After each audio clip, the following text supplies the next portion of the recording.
hope that at some point we're doing this show and we're talking about that, and I'm wearing a gray shirt and my gray beard matches it all the way up. It's got to match your energy. It's got to match your Bobby energy. I guess we can't really see. Well, I'm not trying to either, dye right? my beard like Hammy. No, I don't think you. I don't really think you dye your beard, but it's a funny joke. I'm going to tell people you do from now on, though.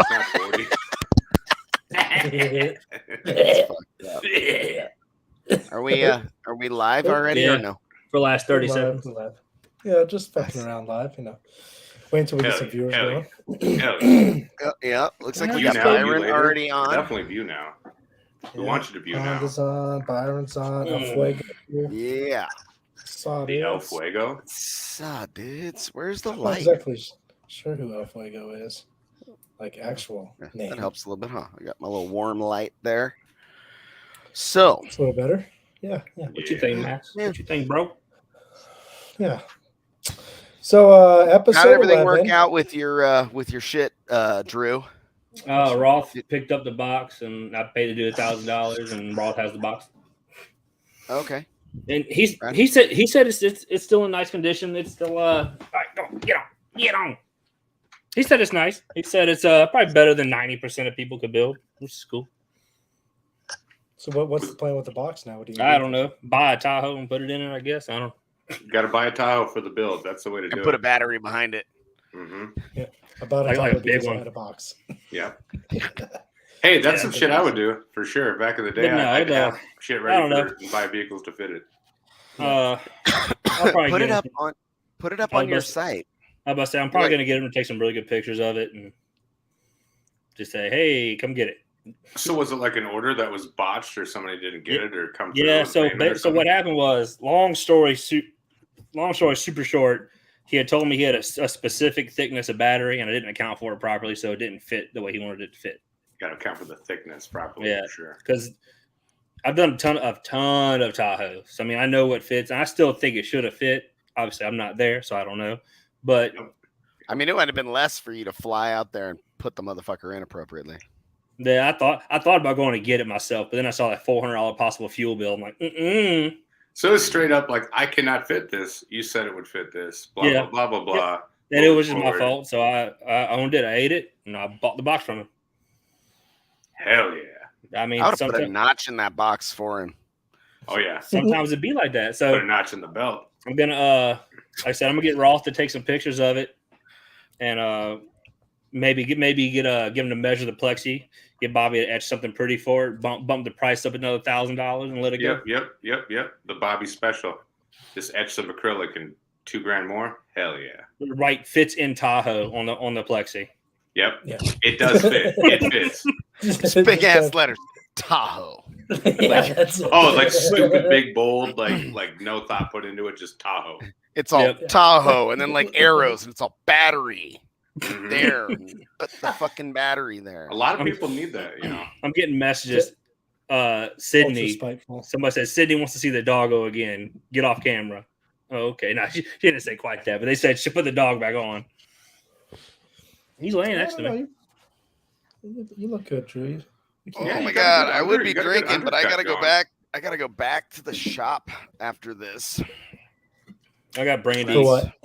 Get me some beer. I have 18 parts for John Raby's truck that are acrylic pieces that'll have lights in them that I need to do resin pours on, and there's not enough room like in my office area to set them all up and do the resin pours, so I have to wait until it's the appropriate temperature outside to do the resin pours so that they cure correctly.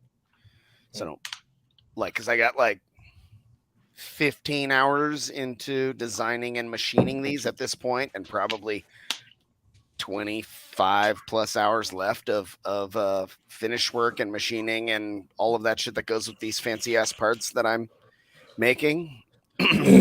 That I had this thing happen, and it's all John Raby's fault because this is what happened. Is it though? So I had this idea for something that actually started with parts for the Raiden truck. And then I showed the parts to John and said, I'm going to build this shit on the Raiden truck.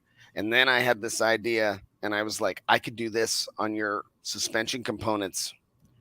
And John was like, I'm in, let's do it. And then I called John up and tried to talk him out of it. And I said, it's going to be like super duper stupid expensive. And like, we almost shouldn't do it because it's going to be so time consuming and so expensive. And it's going to be really difficult. And he said, yeah, let's go ahead and do it. And I said, oh, okay, that's super cool. And I got really, really excited and I started doing it, and I'm doing it now. And it's really hard. And it's really, really sad. And it's all John's fault. What I mean by that is, what kind of truck? It's John's fancy, crazy ass Dodge truck, isn't it? Frame off Dodge. Yeah, the Dodge trucks with the blue frame. This Dodge is like next level. Okay. Yeah, this is going to be his personal truck, or is it going to? It's his personal truck. Oh hell yeah! Okay. And I get I'm doing some wild shit that I've never seen anybody do anything like this before. And I'll be doing this on John's truck, and I'll be doing it on the grill of the Raiden. So it's pretty wild shit. And I'm like super duper excited, but at the same time, I'm like, what the fuck? I know why people don't do this shit now. It's because it's fucking super duper amount of work. Like, imagine, let's machine a whole bunch of acrylic, like a whole ass sheet, into all of these little parts, and then do a bunch of prep work, and then put resins on them, and then machine a whole ass big ass sheet of aluminum on my CNC machine, doing like some gangster shit with that, and then laminating aluminum and resin and acrylic, and then putting the shit back on the CNC machine and machining it all again, and then clear coating it, and then putting a grain or even a shell mill finish across the aluminum faces of said parts, and then hand them off to John with a bunch of lights in them, and then they bolt them onto all of the suspension components of John's truck. So, Bobby, it might be like too secret squirrel, but is it going to be like super crazy laser etched, like a fancy piece, or is it going to be like a nice brushed? Yes and yes. Yes. Yes. Hell yeah. I'm like, I'm super excited about it, but I am like, holy fuck, man, this is a fucking lot. Yesterday, I was at the shop from 4:20 a.m. until like 10:50 a.m. And then I came home, I took a shower, and I climbed into bed. And right after I fell asleep, the fucking, is there one in here? Yes. Look, see that motherfucking, that fire alarm fucking thing? They're all connected together. There's a big network of them in my house. And they like to fuck with us. So 1 a.m., I'm like, and I just fell asleep. And it goes, beep, low battery. And I'm all, motherfucker. And then like 45 seconds later, beep, low battery. Yes. Okay, I guess I have to fuck with this thing right now. And so I get up, and I'm trying to be kind of quiet because I want Allie to get plenty of rest. And I'm like, I fucking go over, and it's like, beep, low battery. And I'm like, fuck. And then Allie's like, what is that? And I'm like, it's a fucking thing. It's fucking bullshitting. And I'm like, do we have 9-volt batteries? Because it looks like it takes a 9-volt battery. Yeah. No, we don't have a 9-volt. I'm like, I guess I'm going to take it down. I take it down, and it's got double A's in it. I'm like, oh, okay. So I pop the double A's out, and I have double A's. So I put new double A's in it. And I go over and I put it back up, and I'm like, okay, cool. I fixed it. We're good. And it's like, click, and it's all, press the test button. And I'm like, oh God, fuck. Press the test button. It's fire. Fucking fire. And it's like, fucking, they're flashing lights. It's going off on every single room of the house. Nathan comes out of his bedroom. He's like, what the fuck is going on? And I'm like, standing on a stool. And I'm like, I just wanted to test this right now. I thought this was a good idea. I thought this was an ideal. It seemed like the appropriate time to test. He's like, looking at me like, that's fine. And I'm like, I'm having so much fun. Are you not having fun? This is my favorite thing ever. And I'm like, fuck. And then I'm like, okay, I'm done. Okay, cool. That was fun. Don't be grumpy. Be optimistic. Everything's fine. Everything's good. You're in control of your emotions. You don't have to be mad about this piece of shit, fucking garbage, goddamn fire alarm system. And I climb down and and then I climb into bed. Beep, low battery. And I'm like, motherfucker. Then it's funny. I go over and I get the stool. I take it down and take the batteries out. And then I like put it next to me. next to the bed. And I was like, okay, if this thing fucking beeps at me again, I'm gonna take this motherfucker outside and do a burnout on it in the Raiden truck or something. So anyway, so yeah, I got to bed at about 2 last night. It was super fun. But so it didn't beep back at you? No, it did not. It didn't beep anymore after that. It's sitting next to my bed. It's like a... You know what I don't understand about those fire alarms? Like if you walk around the house, I think 2 or 3 of them are just completely disconnected off the wall. Because no matter what, you put new batteries in it, you do everything it says, it's never going to stop beeping, dude. Mine just it's because the batteries corrode a little bit and it fucks up that part of the board, and now your little tiny AA battery doesn't make a connection, and it's like, what are you supposed to do? Just replace the fucking battery?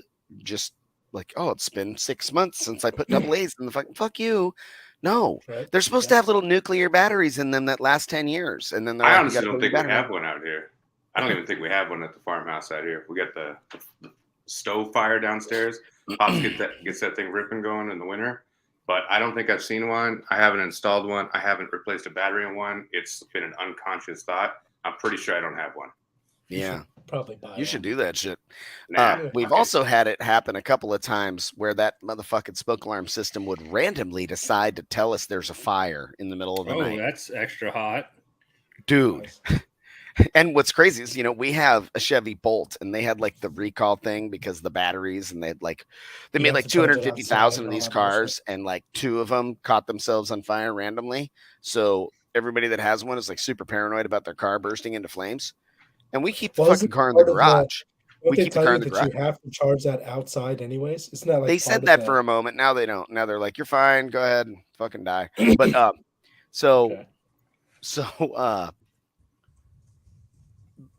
I don't know, maybe 8 months ago, the fucking alarm is all fire. And I'm like, oh shit. And I jump up butt naked and I'm like, and I'm running and in the darkness of my house. And I swear that I could smell and see smoke. And I run naked outside, and I'm thinking, okay, I'm not going to get in this car and try to drive it or try to put it in neutral. It's all electric shit.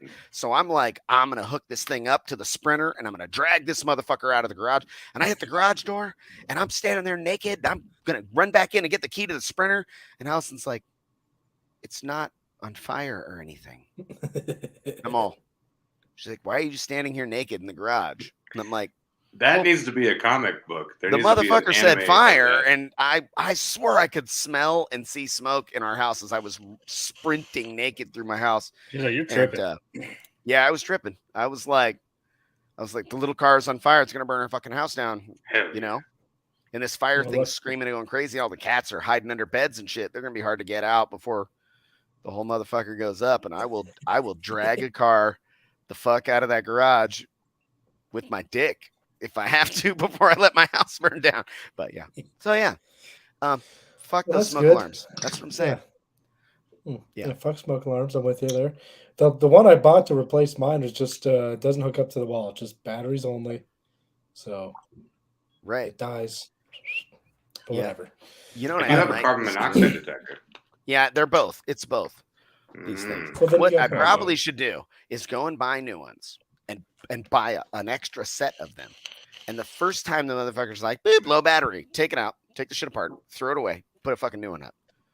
Just that way they're always there and they're always just new. Every time it needs new batteries, it gets or you put it back in the package and bring that one back. Return that shit. I've had this for 3 years and I don't want it anymore. Well, buy from it doesn't Costco work anymore. Good. Costco takes everything back, bro. Yeah.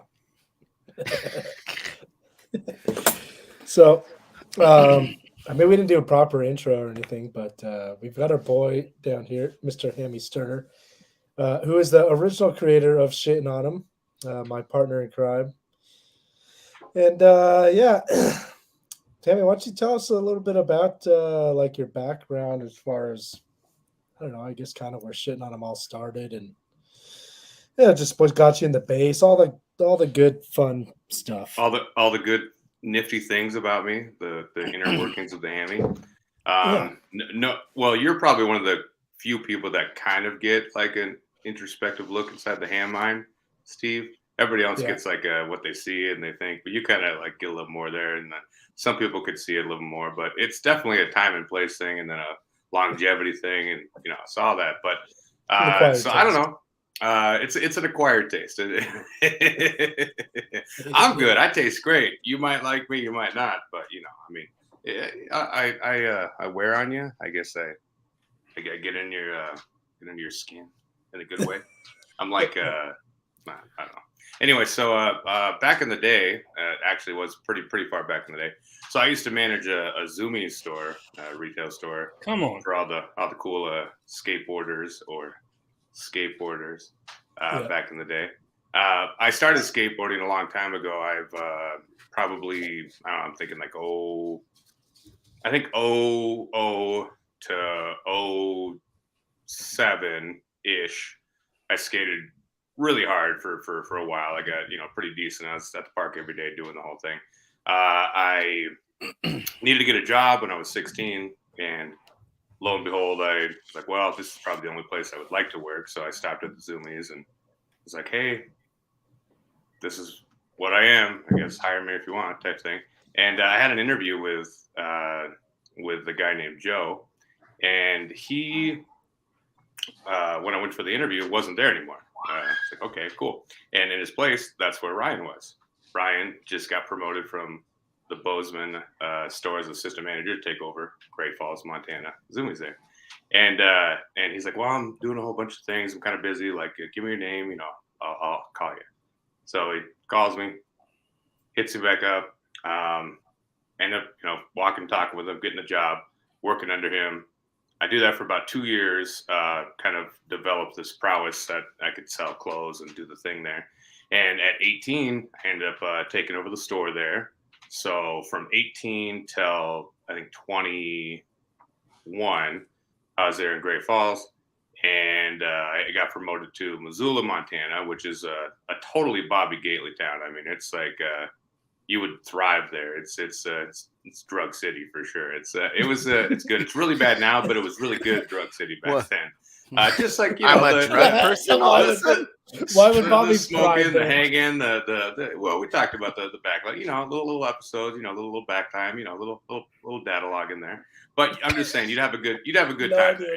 Man, you grow one little pot grow for. You would totally have a good time. And all of a sudden, you're a pot grower. Hey, not just that. I'm just saying that the whole aura of the town, you'd have a good time. I'm just saying it reminds me of you. So while I was there, I was already thinking, I'm like, well, I need to probably stop doing this at some point because it's getting monotonous. And I wanted to start my own clothing company. And at the time, I had an Impala. It was an 08 Impala SS. And that was really cool. I was really shitting on it back then, doing the damn thing. And I wanted to get the license plate. And I was like, well, I've heard the phrasing shitting on it before. But I was like, okay, I could probably put that on a plate, SHTNONM. I'm like, yeah, fuck it. Let's run that. And that got approved. And that was on the plate for a bit. And I wanted to start a clothing company. And I was like, well, fuck it. That's gonna be the name of the company. I'm just gonna do shitting on them. And all the guys that I work with at Zoomies, some are supportive, some are like, haha, and then it took a really long time, honestly. It was a lot of grinding. There's a lot of like first edition one-offs, beanies. I snowboarded forever. So I always really wanted a nice tall tee for snowboarding because you want to have the t-shirt extend beyond your jacket.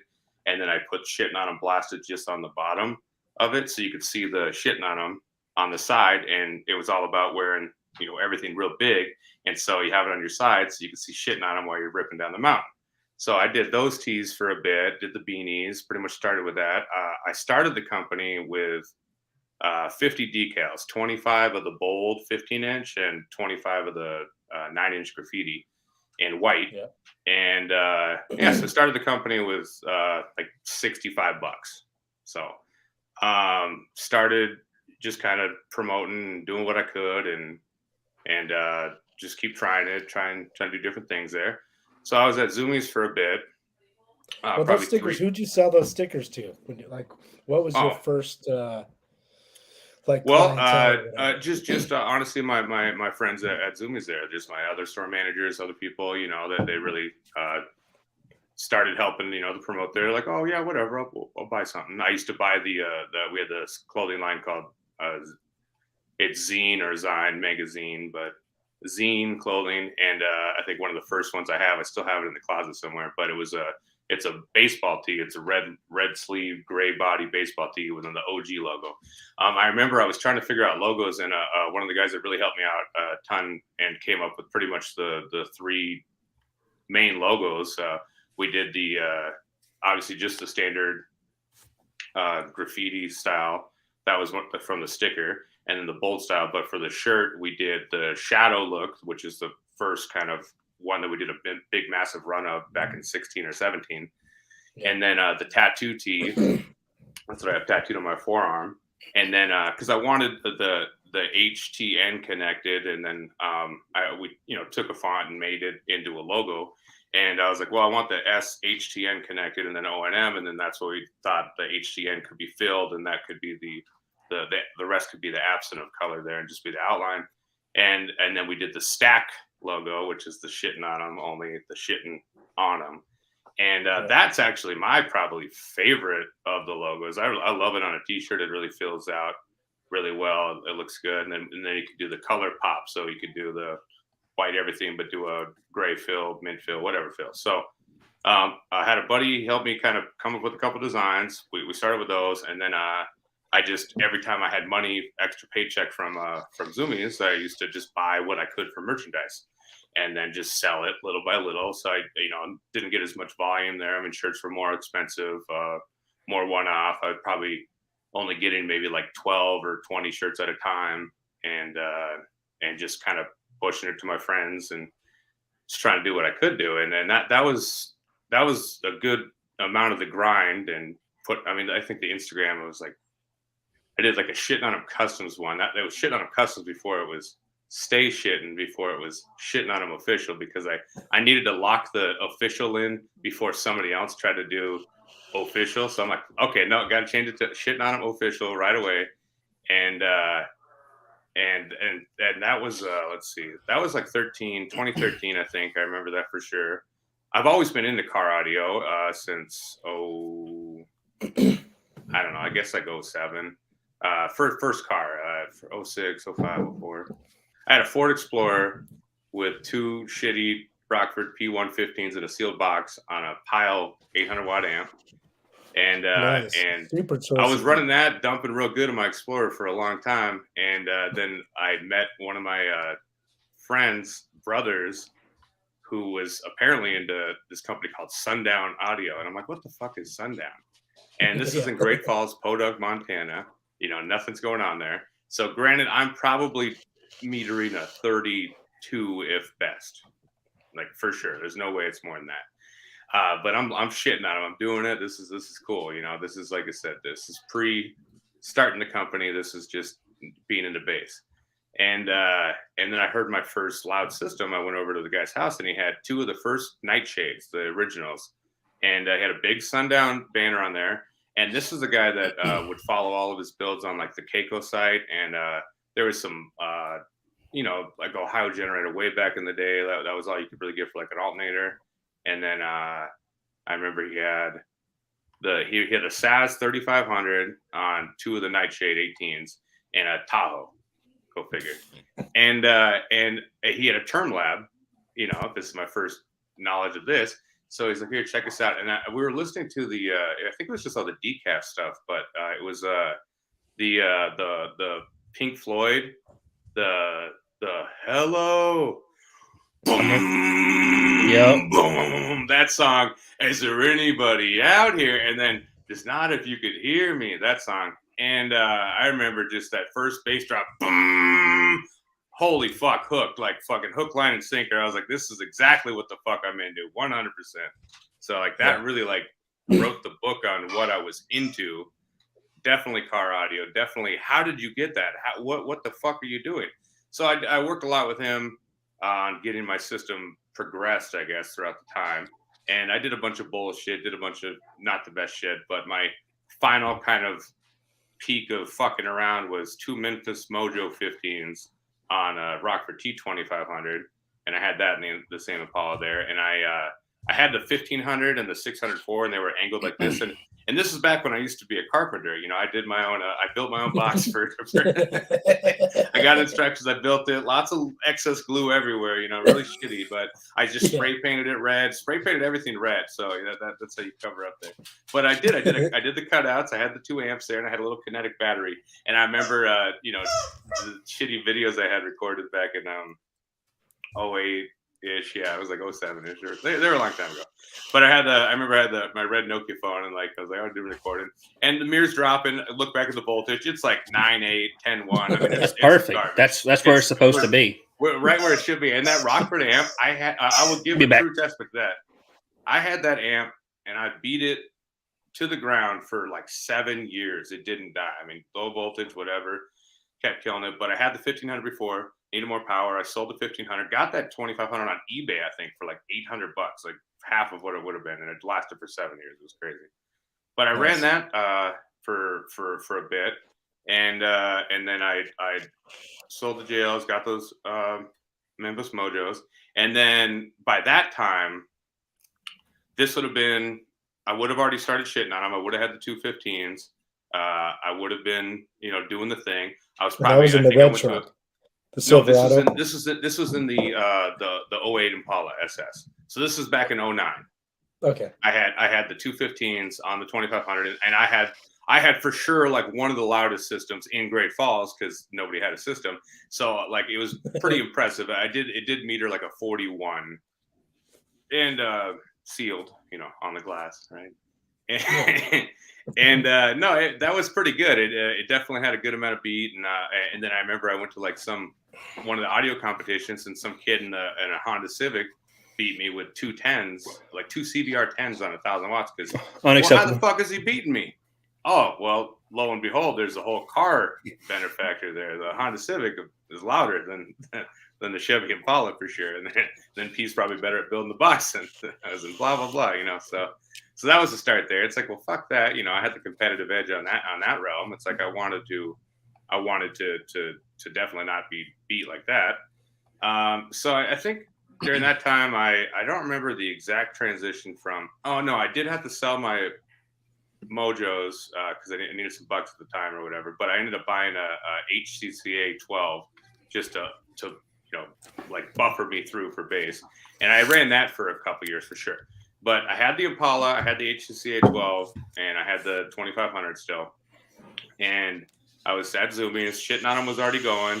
At this point, I had the Impala was the best 08 Impala that has ever existed for sure. Just putting on the record. I had a lot of money in Plastidip. I had it sheened, like professionally done there. Still did the red underbody. I got some good photos. I pull up on the phone. I did like a photo shoot with one of the girls that was dating one of the guys that I worked with. We did a photo shoot with the car there, and that's when I did shitting on them on the eyebrow, like up top. I did shitting on them, and I got the stickers contoured so they contoured to the windshield shape, so they didn't look weird. And that's where I did a big tattoo, like all the fucking jagged edges. The guy's like, "This is gonna be a pain in the ass to cut." I'm like, "Send it," And I remember I ran figure it out, bud. Let me see if I got Let me see if this shows on here. I know. I just recently was looking at the pictures here. Yeah, totally got it here. Let's see. Okay, it was after this, before the trip. Okay, here we go. That's here my go. cousin. Check it out. So where am I at here? Right? Send it to Steve. Just Oh text yeah, it to me, yeah. or not text it, but Facebook message it to me. Yeah. Facebook did to you. Yeah. I like sending stuff to Steve. How many pictures you got now? You gonna see if you're keeping up with Allison. Let's Dude, check. I cannot believe Allison had more. I really didn't think there was anybody. As soon as you were talking about that, I was like, I don't know, dude. I don't know. Nobody that takes more pictures than my wife, man. And it was like, yep, she got him beat. Dude, 113,000. That was. She's like, that's the next level. It's got to be 120 by now. I mean, 113,393. She just said. So she hasn't been taking a lot of pictures since the barbecue. Must not be a lot to take pictures of, I guess. You better start getting to work there, Bobby. What are you doing? Secret shit, man. No pictures allowed. No. Did you send that shit? I sent two, Steve. One of them should have came through. The other one, I think it came through there. Okay. Yeah. Oh, this one's a good one too. There. Well, Oh, this one you see can the see grill. the windshield back here. Can't really see the fucking sticker. Let me see. Here, this is better. I got this last one here. It's better for the sticker purpose there. Okay. And the cool lighting, you know. All right, come on, load, send, enhance, wait. Enhance. I just throw the phone through the fucking camera. There There. it All right, is. check that one out. You can see the sticker on that one there. Yeah, you can see it. Good enough, I guess. Let me do a little share action here. Share screen, Chrome tab, Facebook. Boom. Yes. Yep. So I had So, the yeah, banana. I would have told you to fuck off if you gave me that sticker to cut. That's fucking tight, though. Now I gotta But that have would- one like that when we put the new one on the Green Monster. Yep. Yeah, and we'll have Steve cut it for sure. Just to Oh, absolutely. Yeah. Yeah. It's a lot of weeding, dude. Yeah. I wanted and I want like some of the bits to be different colors, so some of it blue and some of it. Oh no! green. Do each Yeah. sticker different color for sure. Yeah. Do Oh, the yeah, HTN for sure. different? Do each other color. Yeah. And it'll see Yeah, what we we're- could do that. Sure. And 100%. with like a drop shadow and a border around it, and So here So when I was actually this? had this. This This was like 2010 or 11 or something. this would have been 10. Yeah, this would have been right when I started the company. This would have been like right at 2010. and this dude worked at a Zoomies. This was the dude's girlfriend that worked for me. Yeah, I as know. a- I mean, like deduct that. That's Yep. Is all this your right. car? Yep. Yeah, That's that's the pretty car, yeah. badass. It was Wow, dude, seriously, look at it you was in Bala. pretty pristine. It was all per. Trust me, it was like I've seen a lot of shit ones that did the spoiler delete, did the new bumper, did the shit. It was nice. It was clean. It was good. So anyway, I had the Impala for like 5 years. That's the longest car I've ever had in my entire fucking life. It's 5 years. I cannot get through like 2 years. It's just they just go. I get I've had bored. my and truck I 10 just- years. Gone. Yeah, I don't even know how you did that. So after that, this is what I had here.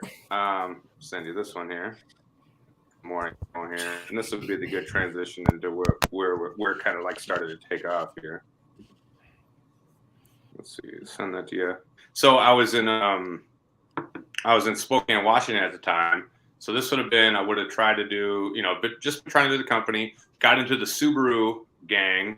Lots of Subaru owners out there in Spokane because I got promoted from Missoula, Montana, and then over to Spokane, Washington. So I was there from like end of 11 till 16-ish basically. No, you were in Spokane after I bought in, so at least. Well, I went back. At least till 17. Okay. I did. So I was there till about 16. Then I went to Minnesota. Then I went back. So in like 13, 14, that would have been. I was going to shows, like Subaru shows, trying to promote the brand. I did the Boost Butts and Brake Dust. We still got those shirts, Steve. So I started that one. I think I got. I just recently like went across and found a bunch of old gyms for some reason. So this is the Subi you were talking about when we took that Uber ride. This was the Subi you had? Yeah. Yep. Okay. Here, I got another one I'll send you here too. So that one I had, so what happened was I had the Impala, and I know I wanted to get something that was like better for base, so I wanted to get a hatchback, and I wanted to get something that was good for winter, so I want something with all-wheel drive, and then obviously I'm in the Subaru, so it's like, well, I definitely want this WRX hatch, and then I very specifically it had to be the 2011 because the 2011 is the first year they went with the wide body, so it looks a shit ton better than the 2010s or 29s. And you don't ever want to buy a 2009 because it's the worst year they ever made because it fucked up. So don't ever buy an 09 Subaru, anybody. Okay. So if you want to get a good one, get 11 to 13 or previous, yes, like a 04 Forester or OBXT or whatever. Okay. OBXT. Do you know the story of my Forester, Hammy? I don't even know you had Forester. I still own it. It just doesn't have an engine right now. But I built a full STI drivetrain swap, 500 wheel horsepower, 04 Forester. Hell yeah. Closed deck and all, doing the. It was so fucking sick, dude. But I blew the engine up 3 times. Yeah. And then I was like, this sucks. I'm going to save my money and I'll build it again, but I'll probably do like 350 wheel horsepower. And then I can drive it every day, because I was driving around every day. And when you have 500 horsepower, you're like, I'm gonna gun it, and then you like, you want to bam, and you blow up an use it. axle, and you're like, oh, I broke an axle again, and then you're like, oh, I fucking blew up the engine. You're like, that's okay, I got another engine, I'll build it again. And you're like, oh, I blew up the engine again. Trust and then me. like, and then I like, it was solid, everything was good, and then the turbo failed. And that actually the long block is still good. It just has to be completely disassembled and cleaned out, because when the turbo failed, it contaminated everything. So I was like, I didn't want to spend $8,000. So now whenever I want to work on it, because it's been sitting there for like 4 years now, it's all sad. Well, Jeff wants to swap it for you. If we can keep it all-wheel drive, I'm in. Yeah, there's a lot of things to do. That's always the challenge there. I think that like there was a guy that did a ton of the performance stuff. I mean, he was making some crazy Evos and Subarus, like 600, 700, 800 horsepower Subarus there in Spokane, and a lot of people kept running them for sure. I had that one for I think probably, I don't know, I guess maybe like probably 3 months. I did all the mods right away, but I didn't really do anything crazy. I just did wheels, just did some lowering springs. And then all I did was, there was a guy there in Spokane that is like one of the best tuners in the United States, and we just did an open source tune on it and did the muffler delete, and I just did dual 4-inch outs. And that's it. I just turned the boost up to like 30 and did a full tune and did nothing else to it, and it was faster than any STI. It was ripping. It was good. Wasn't a super proficient driver at the time there. I was still figuring out how to operate the stick a little bit better there.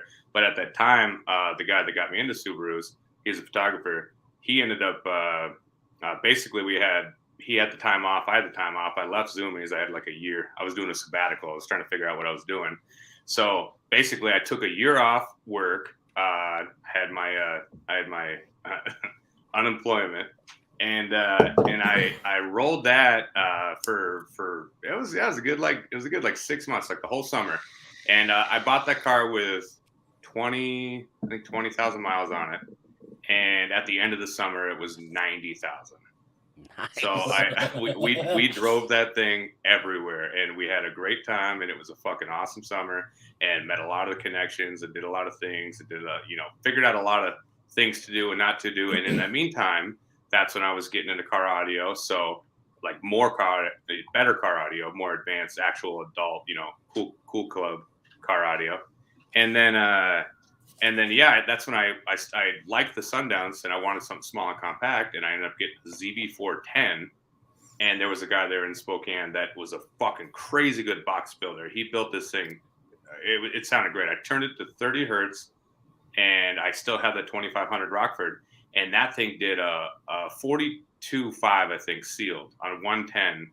And it was like way louder than my 215s were. So I was like, well, fucking there it is. Now it's all about how do you build a box, and that's where obviously everybody knows that game. Box is probably the most important element to the equation. You could have equipment, but if your box is, you don't need no boxes, bro. You good? you don't need no boxes, bro. Just freehand it, dude. Just free air it all. Fuck it. So I ran that. I had that in the whip there, and that was a good solid setup for a while. And then I remember I wanted to get a little bit more bass. So I remember I sold that one, and I still have the picture. Here you go, Steve. I'll send you this one. I don't know why. I just said I foresighted it that this was going to happen for some reason, because wasn't even on my radar before we even talking about this. I just happened to be like scrolling through old shit. I'm like, oh, I should use that for something. And I have it all right here on deck. You realize how long this is taking to find this shit regularly. This is actually pretty sweet. So yeah, 100,000 pictures. Be like, hold on, let me find this image. And this is old. I got like 15,000, and I didn't want to dig up a picture in my Forester. I'm all, nah, I'm not fucking. So this maybe one, I send it to Steve. Same guy built the box and went with an Octoport box, and I got two PSI. I think they were Platform 3 12s, and same amp, right? So that was the max I could fit in to be class specific in that Subaru there. I don't remember what it was. If it was Advanced 1 or something I can't no remember, wall honestly. or whatever. Yeah, it was whatever. The Iasca was where I competed there. That's where I met all the guys in Northwest SPL, and that's where I started. So we did Iasca. Ray Pimley, if you want to confirm, it was behind the behind the B pillar or C pillar. It was behind the back seat in a hatchback. You tell me what it was. I think it whatever. But anyway, that was fucking awesome. First time metering, there was a glimpse on the mic, and I did like a 55.4. Right, and I was like, "Holy shit, this is awesome!" And everyone was looking at me like, "Wow, Hammy!" And I remember Travis Chin. He's like, "Wow, Hammy, if you could back that up, that's a whole world record." I'm like, "Hell yeah!" But I got this. But I backed it up, and it was like a 47 in change was what it actually did. Of course, sealed. But I mean, that's pretty. I would say, and still in hindsight, that's decently impressive. It's decently competitive. So almost a 48, 212s on a 2K in a hatchback. Pretty simple setup. Could still drive the fuck out of it. It railed, and that wasn't tuned as low. Obviously, it was tuned. I think that was 35 hertz. And yeah, that thing was awesome. That was so cool to go to the Subaru meets because nobody had a system, right? They all had their Subarus, and they had their little shitty like prefab fucking Type S. I mean, they're spending all their money keeping the damn thing running. Exactly. So I'd pull up to the Subaru meets, just dumping, and people are looking at me like, "What in the fuck is that thing?" And I'm like, "Hell yeah!" So that was really cool to I guess kind of like know that where I was going to split. The Subaru guys were kind of just whatever. The car guys, it just didn't seem right. The base guys really took me in, and it was like a whole different lifestyle, whole different aura, whole different entity. It was obviously it's what we do every day and how we do it now, right? We don't know that, right? So it was cool as fuck to me, and that was I think the first lowdown. Meeting all the Northwest guys, doing the Surf Cities. That was like I think the 1 year they did the break off it there. But Justin Yo, the Spokane guys, they had such a good prowess, such a good, I guess, feel of this next level aura that I mean, dude, when I got back in to car audio in like 2012 ish, Justin Yo was like one of the big dicks online. I mean, his van was cool. Retarded, and so there was a lot coming out of that Northwest area for sure. That was basically like how it really like started, like how it really took off. So like 14. Cool, I'm getting more sticker sales. Cool, I'm getting more shirt sales. Cool, I did the Lowdown shirt. It was pretty cool when it says Lowdown, the cool font, SHTNONM. I remember sponsored that for Travis there. And then it was 15 Autorama. That's basically the breakout show. That was basically the show that kind of like put it in stone. Like, this is 100% what I'm doing. This is 100%, what I'm going to try to do. And this is 100% what I'm loving. So I remember it was Tanner Rydell had the Blazer. That was where the Blazer was. The 518s. And then Justin had the white van. And then it was, I think it was Tanner's thing to do the black X over where the alternator was, because it would always hit there, X marked the spot there. And then I think Justin and they kind of did their back and forth thing on that. But so Tanner had the Blazer rolling. Justin had the van already being ridiculous, but then we did an overhaul. Our buddy Sean there did a lot of the body work and getting it all clean on the inside. And the 618s, I think, had been in there since I knew him there. I didn't know him when he had the Blazer, but that would have been like 2011-ish, 20. When I had a small system, he had a Blazer doing, 61s and shit. So he was already doing it for quite a long time. But we had the van, and then Jeremy Boyd had the blue Escalade, the 05 Escalade, that I think was doing about a 60. It was like a 59 and change, but I think that was 418s as well. I can't remember exactly what he had in there. But so basically, it went from like, okay, let's get ready for Autorama. Like, Autorama's going to be the big show. Let's go to Sacramento. We're driving down the coast, going from Spokane down to California there. And then somehow it just happened where it worked out where we got the Astro van, the Blazer, and Jeremy Boyd's Escalade on a fucking flatbed semi-truck, and then rolled in like super VIP. All three vehicles just boom, boom, boom. And I had I was able to put a big SHTNONM sticker on the back of the van. and I had the yellow float towels, the yellow with the black float towels. That's like iconic, I guess. It's basically like I wanted something that would pop, so I went with yellow, black. You know, I was like, oh, I like the way that popped there, and I have to bring it back here. Obviously, what's going on? But that was what I wanted to do, and then that's where I met everybody else. Right, everybody else that I didn't, you know, that was kind of going to go to that big show. Autorama was a real big show. Obviously, it would have been all the barbecue guys. Now it was such a huge show, man, and then it just like it fucking went away, just like really quick. But I remember like when I first gotten back in, Autorama was the biggest show on the West Coast, and then just like 1 year, it just went away. I don't know what the hell happened, but well, I kind of know what happened if we're talking about it, but I don't know if we're talking about it. so something happened. I had been sponsoring Autorama since like 2011. Every year, I was the major show sponsor of Autorama. And there were some years where I was super into it, and I'd get out there and be, you know, out there kind of part of it, having a good time. I had a buddy of mine named Tim Brunyansky that was competing a lot, and I was sponsoring him, and he was one of the, you know, main dudes in you know, shit, the whole West Coast that was competing his ass off. He, you know, world champion twice doing the DB drag base race stuff. And he worked his ass off. Tim's a great dude. And so, and Doug Stockton's a friend of mine, and I was sponsoring the show. And 1 year, it was a big fight happened with John Raby and Doug. And I know like I spoke regularly, like a couple times a week with Doug. Was this an in person or like what happened? It was in person, but it wasn't like they had a fist fight. I mean, right? But no, it was so. It was a massive disagreement. Well, it was a massive misunderstanding, and really, what it was the Autorama people were kind of fucking Doug over, and Doug didn't know how to say, "Hey, look, these guys are fucking me over, and I don't know what else to do." And hey, John, I'll fucking owe you one. Instead, you know, Doug obviously is in a shitty ass fucking mood, and John Raby's got, you know, fucking 24 people, and he's supposed to pay like $35 a head more or something like that. And John's like, dude, we already paid for all this shit. You know what I mean? Like, and this is like, it's in the description of everything. We're paid, and you want me to pay again, and all of my people to pay again? That's not. You know, and he's like, well, everybody else is doing. He's like, everybody else is one person, and somehow they agreed with your bullshit. But I, you know, like I can show you where I get fucking paid. And Doug was upset, and John was upset, and they were getting loud, and like Doug's like teenage daughter jumped in and mouthed off a bunch of shit and said some stuff to John, and John, you know, responded back like, shut up, little bitch, you know, and then all of a sudden it was a big freak out with Doug and all this shit. And at one point, somewhere along the way, Doug said, if you think you could do a better job, you should do it yourself. Whoop. Say less. And that's exactly what that meant. A year later, John's like, I'm going to have this audio show the same day as Autorama.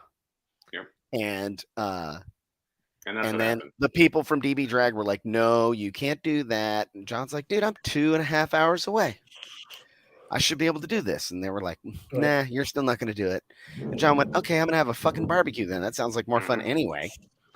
And, you know, and then Doug called me, hey, do you want to sponsor the event? And I didn't know a whole lot of the story from John at all. And when Doug told me the story from his side, I said, you're wrong. I'm like, Doug, you're wrong. You should tell that dude he's sorry. You're sorry. Yeah. Like, and he's like, I called him. And I'm like, what'd you say? And he said, I told him he could sponsor Autorama. And I'm like, what? I was like, Doug, what the fuck are you talking about, buddy? I mean, Doug is my friend. I got super duper love for Doug. Doug works his ass off. But I like, if you know, like if any of you guys, I fucking love you guys. You guys are my boys. If you guys do and say some really silly shit, I'm gonna be like, hey man, you're doing some silly ass stupid shit. That's what's up. Yeah. And I'm like, Doug, you're fucking wrong. I'm like, that's not I'm like, dude, you say, hey man, I'm really, really sorry. Tell me what I need to do to make it up to you. Let's not take down Autorama. Come out here. Let's make it better. Let's make it right. I'm not gonna, you know, like I took out my frustration of the Autorama people screwing us over on you. And I shouldn't have done that. I shouldn't have done that shit. And it's a year later, and let's get past it. And I and so I get off the phone with Doug, and I'm What like, do you remember? What year was this? Like 17-ish? No, it would have been the last. It would have been 15. It would have been 18? 16. Would have been the next year. no, No, I I think think it it was was the 17. first. I think I the think it was first 17. barbecue I went to, and we were already doing shit. I think it was like No, 17. well, that was I've the been first to one. every The barbecue but first one one. I went to was the V1 was in 16. It was the Okay, year right. after. Yeah, you're No, right. You're because right. There 15 was was one. Adorama. It was 16. It was Trust me. 16. There was one It was before 16. because I remember seeing the footage, a and there brain was the blips. white S10, and Luke was there. A bunch That of was people. 2015 for sure. I'll bet $1 million. Okay. 2015 was Adorama. It's 2016 would have been the It was first 16. barbecue there. Yep. Right. Okay. Yep. And then that's Continue. where, like, obviously keep Yeah. continuing there. Yeah. And 16. so fucking nobody went to Autorama. There was like 14 people. Yep. And On the base side, or are you talking about the whole show? He took it. the car audio The car audio shit. part. Period. Yeah. And I mean, you were there in 15. The fucking whole ass parking lot. There was fucking 200 It cars. was a monster. Big ass show. Yeah, I mean, I was like walking around in there, and then I remember, I think it was the Justin Yayo in his van. He like almost ran me over, and I started talking shit. And I was like, "Who's that retarded ass motherfucker? He'll get his ass beat." I was like he's like being all cool. There's a bunch of guys hanging off the back of his truck, and I'm like anyway. But like the people like running people over in the lanes. I'm sorry, you're a fucking idiot. But I remember it was packed, and we walking for fucking miles to check out everybody's shit and bullshit with everybody, and it was a big old fucking hubbub. And there was because you had to drive so far to go get in the lanes, there was like all this traffic and shit going on, and then the police are showing up because the fucking people from the apartment complex a mile away were like, and the cops are like, "You gotta turn that shit off." And I remember people be like, "No, I don't." And they're just fucking, I'm like, "Oh, he can shoot you." Like you shouldn't do that. But it was huge. And then I didn't go to the first barbecue, and I didn't go to Autorama. I was like, I'm gonna stay at my shop and work on this fucking audio system for some show car guy that could give a fuck less about either of them and make some money and just not be in it. And then the next year I talked to, or it was like 6 months later, right? The second one. It was pretty quick succession. Yeah. And that was when I talked to John Raby and was like, "Hey, I'm going to come up and I want to, pick up a bunch of shit for my shop." Cause I hated paying shipping on wire. Cause you'd buy a $90 roll of wire and pay $41 in shipping to go from fucking Reno to Sac. And I'd be like, what the fuck? So I was like, cool, I'm going to load up a bunch of shit. So like we pulled up in my wife's Subaru and loaded that shit up with hell of wire and lugs and connectors and the crimp tool and all kinds of shit like that. And all of it. So like restocked my shop for what I thought, like back then it was like I'm stocking my shop up for like the year. And it'd be like, and I could fit it all in the back of a Subaru. So psych. Yeah, not anymore. So I was at the 16 one there. I went to that one, and that's where it all started. The me and Luke, like behind closed doors, like and dude, me and Luke just used to crack ourselves up so hard. It was like, oh, there he is, and like obviously that's where it started. And we did it for another year. And that 16 year was cool. That was when pretty sure in that 15 time and in that 15 to 16 gap, I started shitting on them over to the East Coast. I saw Kyle Rutherford's build and Galen Weinstedt and those guys over there, and I was like, holy shit, that's fucking crazy. East Coast is killing it. So I ended up like filtering some gear and shit over to there, and I appreciate those guys a ton. Like Kyle definitely like wore it and repped it to all the guys over there. It did definitely help build the name stay out there for sure. And I that was rad. And then it was like, oh, Daniel Cruz's Tahoe, the blue and green 30s came down, and then boom, We got the Tahoe down there. We're at a barbecue. This is rad. We're not doing Autorama. We're doing what John's doing. We're doing the thing. This is rad. That's the first year I went too. Hype. 16. This was did you go to the 16 one there? That's the first year I took the Explorer, and the same. No, that's the next year. No, I'm talking the first one. It might have been end of 15 or some shit, but it was the same one that Daniel Cruz brought his Tahoe to. Galen was there. That was the first one I went to. Okay, we were all partying in the bar that one night. All right, because I can't pace it offhand as the first one. That was the first one, and I was not there for that, but I know the whole story about all of that. And I remember talking about a huge line of people to get in Daniel Cruz Tahoe and all that. Well, shit. Daniel went to the second one, right? Not the first one. What? Didn't Daniel go to the second one? I think that it was the first one. In my head, I think that was the first one. That you went to the second one, Steve, because I know the Explorer when you came was on wearing a yellow hoodie. That was the second one. I just remember I got a demo from Daniel Cruz, so I mean, maybe I was there without the Explorer. Could have been there, yeah, because I don't remember the Explorer. I don't remember if it had a wrap or if it was. It was just red. I drove it. I didn't even know nice. you yet. I drove up there with Greg Corbin and Jeremiah Becker. Okay, yeah, it totally could have happened. I could have like glimpsed it out there because, like I said, I was straight like, oh my God, John Robbie, oh my God, and we were fucking doing me and Luke were just pretty much in our zone at that time, just doing our fucking thing, and then we did the picture inception and the whole thing there. Hi, Nate. Sorry. So that was rad. That was like the once again the continuation of the breakout event, continuation of where we're at there. Cool, shit's starting to roll up on the East Coast. Shit's starting to go pretty good. And then at that point, that's when I would have essentially, I was back and forth between Spokane and whatever I was doing in Montana or whatever. But I definitively was like, okay, I need to move to Minnesota and really start to try to take this thing off. So that would have been right about, I think, 16. It was basically the year, middle of 16, prior to 17, probably early 16, whatever. That's when I went to Minnesota. Yeah. Hold on a second. What made you think I got to move to Minnesota to make this thing? Oh, well, my dad, I needed to quit my job, like for sure.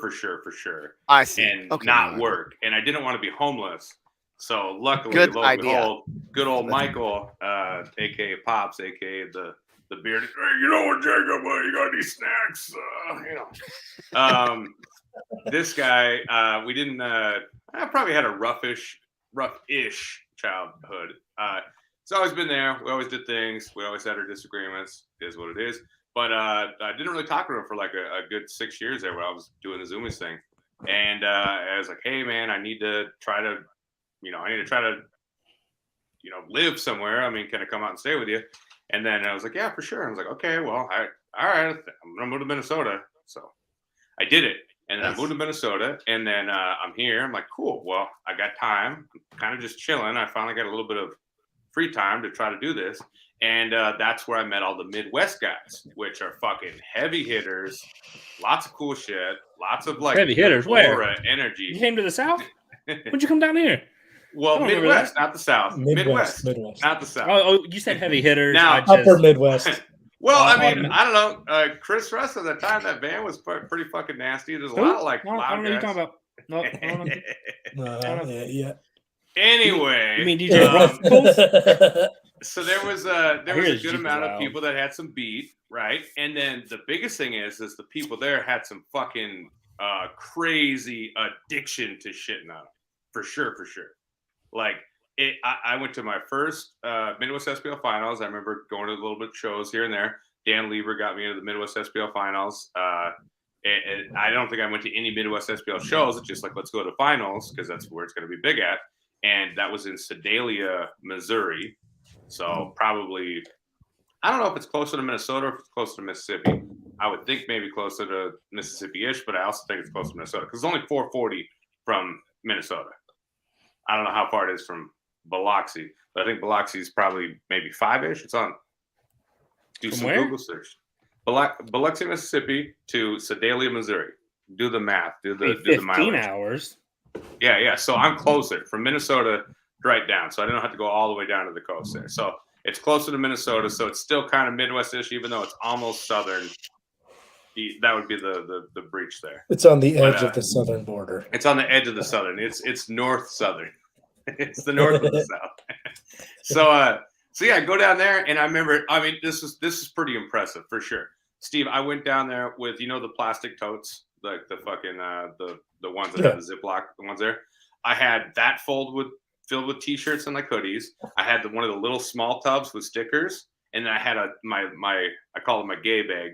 It was the fucking zebra like bag with the orange stripes and shit that I got there. It's like, oh, my gay bag, and had that full of clothes. So I had a tub, a bag, and then the thing of stickers. I went down there and I think I did like $3,500. I sold every single thing I had down to the last sticker. Nothing. I had nothing left. Like absolutely crazy ratio, right? They ate it up. It was awesome, and like I really met a lot of cool people. That's where I met Travis. Okay. Which Travis? Travis Young. Yep. Okay. So that's where I met that. It was like Lenny. I remember JY, and that's where I met the JY entity of kind of the base and transcended with everything that's going on there. But no, that was a really cool section of time, I guess.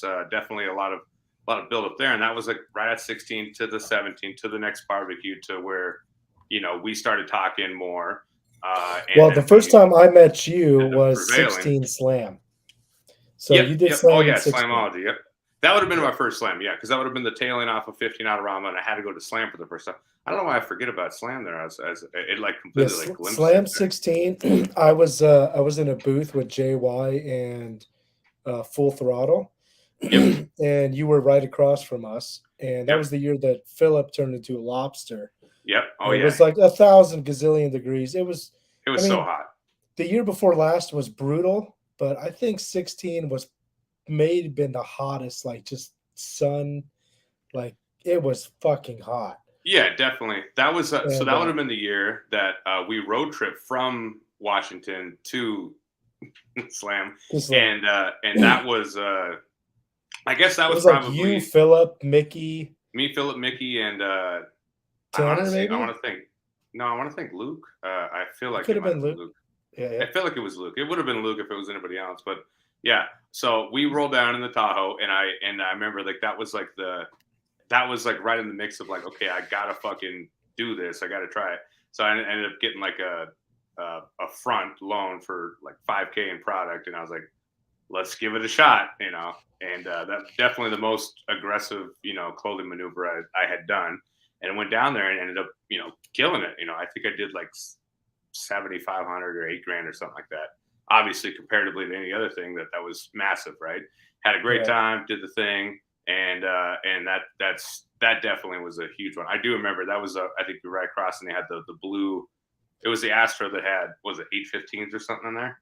Yeah, the JY Power Van. It was really aggressive. It was doing like 64s on breaking 16 3500s. Yeah, it was super aggressive, doing like 67s back then. I mean, yeah. It did the park and pound at like a 40 something opened. It was loud back then for sure. Yeah, I remember I bought 2 little shitting on them stickers from you, the red and black ones, and I put those on my back window of the Explorer. That was my first shitting on them purchase. I may have actually ordered a hoodie from you, like I remember the hoodie. I think early. It might have been before or after that. I think it was before, but I remember it took like 5 or 6 months to get it. But I was trying to get it. I think I wanted to get a thicker one. Yep. Was it the thicker one with the ribbed section? Yeah. Yep. The same one Adam Dukes has, basically, I think, is the one I got. Adam Dukes has probably the longest running shit on him hoodie. That gray one, that first edition gray with the black, that ink, something about that fucking ink is just the best ink. Like I was a unicorn ink. He's worn the shit out of that thing. I don't know how it's still in such good shape. I have no clue. It's pristine. It's the unicorn ink. I don't even know what the hell happened, but that was some good ass ink. But yeah. So Slamology, and then we went to your show, or the CES show was prior there. Yep. And I remember 17. that one. That was a pretty big one too. I remember, Caleb was there. I didn't know Caleb at all there, but now I know him. And I remember he had the Grand Marquis. He had the 2 Rockford T19s on like the 2 2500s. And that was I remember the year getting the demo. Adam Dukes That's the had year the that he worked for. Blazer. What's the name of the dude he worked for again? McCain or Yep. Yeah, this year McCain did the And first 170 that was the first seal. Super Street. Yep. I remember that for sure. That was big. I remember looking crazy. at the back. I remember looking at that was like the one takeaway. I think I was like, okay, that's a different, unorthodox to my head, like configuration. It's like, okay, what's so impressive about this? It's like, okay, it's the loudest sealed stock, of the. I think he had four DD Z2Cs on 4 DD. I think it was 8, or it was so much wire. It was one Z2C per sub because they were like 10Ks. No, I remember it was like 90. In my head, it was 96,000 watts is what the number was. It was like a ridiculous. Oh, that's right. Amount It of was power. almost 100K. So you're right. It probably was 8 of them. I think you're right. So it was like an absolute. 8 You open the on back, 4 subs, and you're like, "What the fuck is going on with this wire?" That's what I thought. I was like, I remember now, yeah, because remember he pulled out this book, and he had like all this stuff written down on like everything he needed to do, certain volumes, everything. It was like a checklist, and then bam, 170 something. His first Super Street 170 was. Yeah, I remember that. That was a lot of hype. That was like definitely a impactful show for sure. And that's where you had the SHTNONM sticker and the Explorer at the side there. And yeah, that was a great one. And then obviously, I think that's when we had our first like meeting of about that time. Yeah, whether or not I was going to get involved in the company or not. And you goddamn got involved. And I got in, and by February 17, I was co-owner with you, and then we just spent a shit ton of money on a bunch of different designs. And hell yeah! We did our first slam. Honestly, our first slam, I think we only did was shadow tees, hats, and stickers. And we weren't making any of this shit ourselves at the time. It was all outsourced. Yep. But it was great, dude. I remember we did so much. We did like 13 grand or something. And going into the show, I didn't know what to expect. It's my first show. And, we spent thousands of dollars getting there. So I was a little antsy. And then after the show was over, I couldn't believe like how many people fucking love shitting on them. I mean, I could believe it because that's the whole reason I got involved. Yeah. And then it just fucking went crazy from there, man. Yeah, that was the thing. It's like I felt it. I felt the energy. I felt that I needed to push it I needed to push it. I felt I needed to do it. And luckily I had the opportunity to not do anything else and then just to try it. And that was the biggest shit or get off the pot moment, was stop working and just do it. And luckily, I mean, I was pretty scrubbing. Like I said, I was just doing whatever I could, and I had a place to stay and I had food, and that was about it for a good, couple years there doing the thing. And then of course I reached back into Spokane, went to Montana, went back to Spokane. Then I was like, nah, all this shit's bullshit. I need to just come back to Minnesota. And so yeah, I've been back here since 18, I guess, like right around the time. It was the end of 18 or the beginning of 18. But yeah, and then life has just kind of done the pretty right here. And then we hit this 2020, time, and then we're kind of, I don't know. And then we're all playing the, damn, if we could have just invested in that motherfucking stock. Mm-hmm. Yeah, 2020 was a weird year, man. And then 2021 was amazing. Everybody had extra money to spend, and we did really well. We're still doing okay now. I mean, I think the whole industry's down a little bit, but yeah, it just kind of is what it is. I think the race to zero people are down, and then the people that have been busting their ass and providing premium products and premium services, they're staying going strong. Yeah. Well, I mean, I've talked to a lot of pretty big business owners, and they're definitely down as well. A lot of the big business owners, like say you're talking about Robbie, he sells to a lot of the race to zero guys. So those guys who don't make it are gonna. Well, I'm talking about someone like Jacob from Sundown. I mean, who sells to a bunch of the race to zero guys. Yeah, 30-something% over the year, kind of like we are. But like our brand we're a clothing brand. Is it 30% over last year or 30% over 2019? That's the difference. So last year, like I'm saying, was such a big year for everybody because everybody had so much extra expendable income. Like we're not down at all compared to 20. We're up. So 21 was just like a weird year. Everybody had extra cash. They were spending on whatever. And like you said, Bobby, I mean, yeah, we provide a quality product and all that, but we're a clothing brand, so we may be the last thing people are going to spend a couple extra bucks on versus I need this box for my car, type thing. Mm-hmm. But yeah, but I mean, no, don't get me wrong, we're still doing fine. It's just compared to last year, but I think that's break out the P&Ls. Let's go. Come on, full No, transparency. Come on. Hell yeah. Oh shit. Wait, y'all profit? Hold on. Well, Bobby, you're in a different situation, bro. It is because we were growing, and you're I'll in the tell you middle of something, like man. your boom right now. We were growing and growing and growing, and then COVID hit, and we went. Shh. I'm like, I guess everybody's at home because they can't go to work. They need to order a speaker box. Like I couldn't fucking believe it. Dude, I thought for sure I was going to slow down a little bit. I was like, man, I'm going to slow down and get a chance to catch up, hang out a little bit. Psych. Nope. Not well, and Bobby, and like that Stimmies hit, and then everyone's at home with nothing to do. I remember telling John, I called John, and I'm like, hey, dude, you ordered some shit a minute ago, and like I'm getting these orders, and I'm worried they're gonna like shut us down. And he was like, you better get your ass in there and build boxes, dude. I sold like 10 today, and I was like, and it was like the 5th day of COVID, and dude, it was literally people were getting extra money to spend. We talked about if he sold 10 boxes a month, we were killing it then. All of a sudden, he's doing it in a day, and we're 5 days into the lockdown, and people are like, if I'm going to be locked down, I'm going to be in my driveway. And guess what I'm going to need? I'm going to need a fucking speaker box and wire. Paid for by the government. Like, dude, this shit is going crazy. I mean, we weren't a month in, and people were going fucking ham. I mean, it was crazy. We were working our asses off immediately. A lot of your products too were kind of they're trending as far as what people are doing. They're building their own momentum. Yeah, like I mean, the cars more and more often now, guys are like, big "Hey, my buddy has the 6.5 box in his truck. Will the 4.8 be louder if I get that in mine?" And I'm like, "Yeah." And they're like, "Ha ha ha, fuck him. Yeah, more than that." And I'm like, and then his buddy calls 3 weeks later, "Hey, bro." Yeah.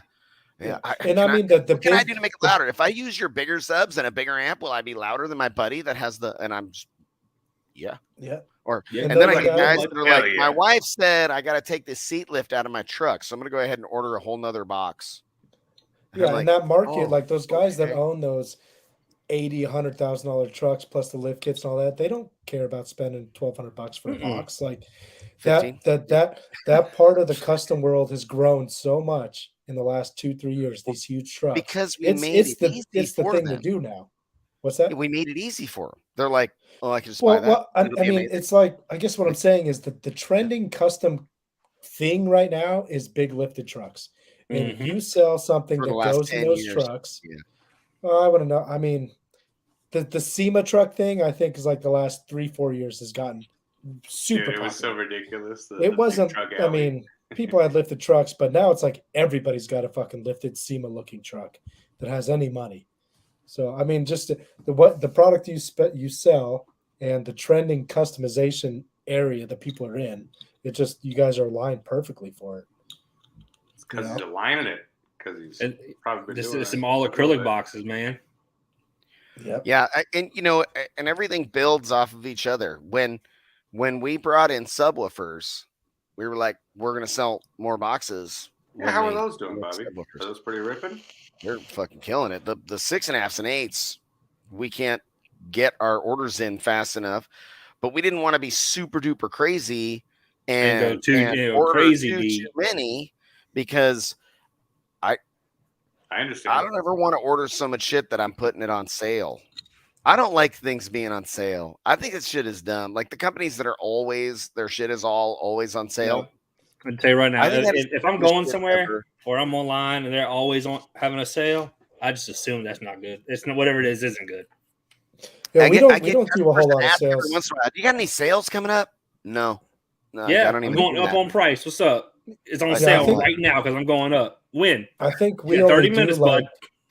we only do like maybe 2 or 3 sale. Like, I mean, Black Friday, obviously everybody does Black Friday, Cyber Monday. Yeah, and we'll do like some of the holidays. Doing like a couple of years, that's totally legit. And like I tell John, I tell John Rabby, I'm like, look, Black Friday do a small sale for a short window of time on our products. But if we're low on inventory on any of it, go up on price. Don't put that shit on sale. And I'm like, if we're a little bit worried about, if we're low of inventory of truck boxes, be like, all production Gately enclosures are a 5% discount or some shit like that.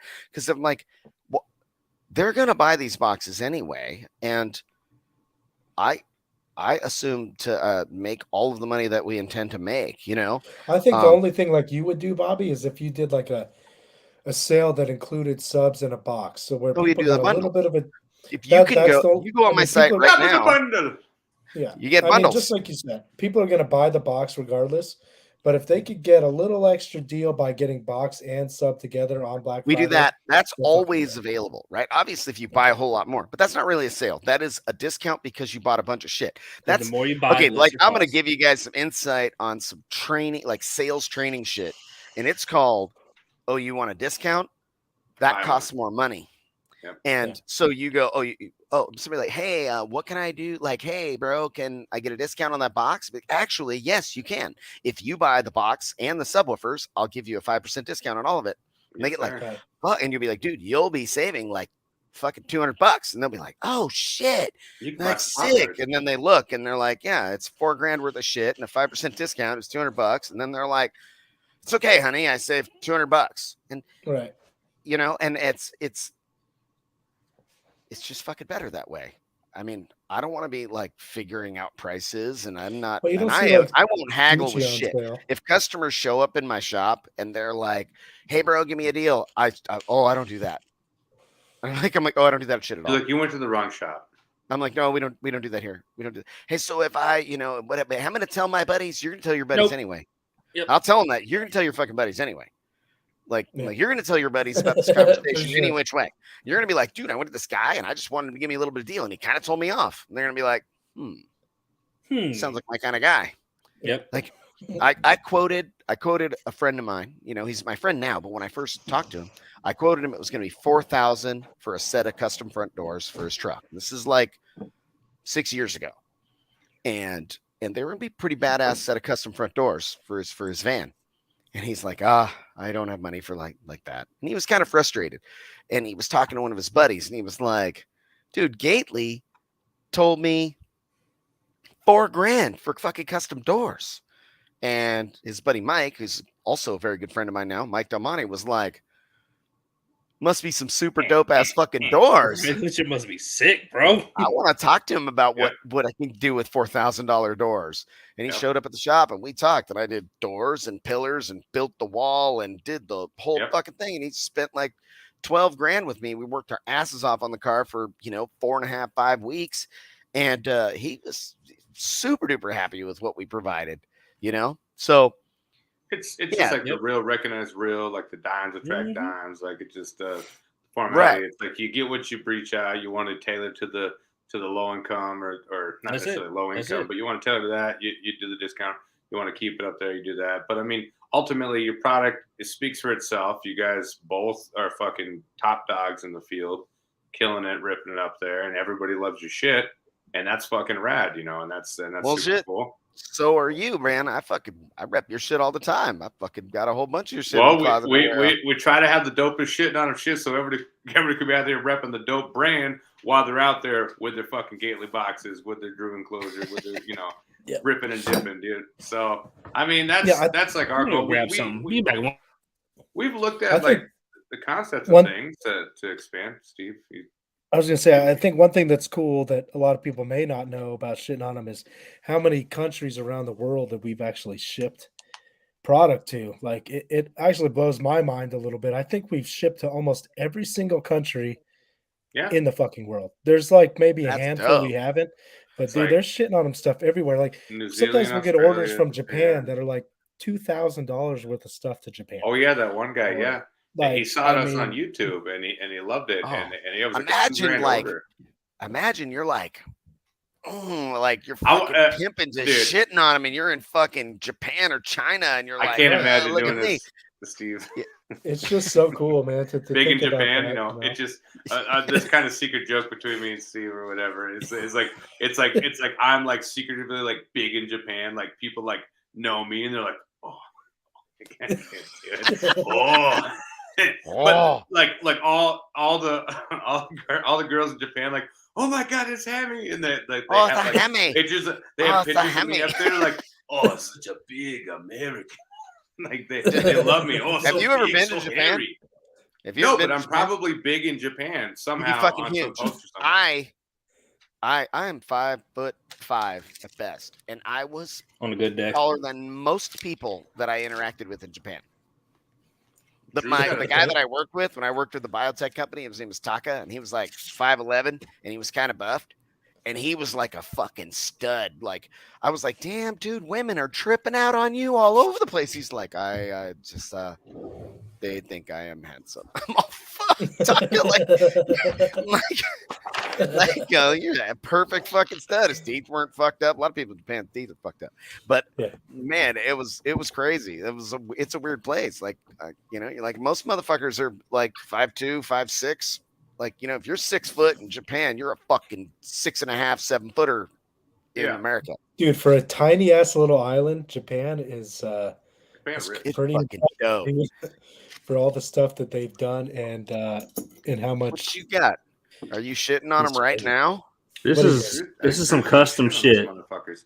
I remember that. When did we do that, Drew? Like you'll hit me up, you're like, "Hey, can I do this?" I'm like, "Hell yeah!" It was something like that. I don't know. Well, yeah. So I have. I don't even know how many I have. Not many. So I have 6, and I don't want to waste one. So I'll just pull the picture up and we can share it. Yeah. Somebody said, "I want to see you all dock your beards together." We need to do a Gately one too, Bobby. Beards aren't what you use for docking. There we go. We can almost do it if I went over here. Bobby, if you get down the wrong way. Yeah, Bobby, gotta get down the way. Hell yeah, hey Bobby, give me a kiss, Bobby. Hell yeah! Fairy barrel. Check that out. Did you say fairy barrel? He said fairy barrel. Fairy barrel. I'm all, what's that? That sounds fun. I don't know. If you play with the hairy barrel enough, you might get the fairy barrel. That's dope. Yeah, so we got to do some of the Gately ones like this too. That'd be awesome. The Baseaholic printed vinyl. I did that one, and then I did the Sundown one. Enhanced. Nice. 6. Yeah, but it is. So what I'll randomly put these, and I have some 6-inch ones that I'll just randomly put in orders. I won't even mention it. I'll just throw it in. There you go. I didn't get this motherfucker. There, fairy barrel right there, son. What you know about that? Okay. No, come here. Hey, whatever. You do live in California. So. I need to send Hammy one of these or give it to him to see him. So the hairy barrel. Oh. The hairy barrel thing, Bobby. Where did that come from, dude? I think it was sometime last year. So I don't even know. Did you incept this, Steve? I asked my friend who I thought incepted it, and I'm pretty sure it was. I think I did because I have this image in my head of. You have the image, so you would have had to think about it. And I was calling you the hairy barrel, because you're shaped like a barrel and you're fucking hairy as fuck, dude. Fair enough. So hairy, bro. But yeah, the hairy barrel is fucking. He's the man in Japan right now. Yep, hairy barrel's big in Japan right now. Sounds like you got like furry shaft or something. Like, bro, Hammy's got 3 inches of fucking back hair. It's fucking impressive.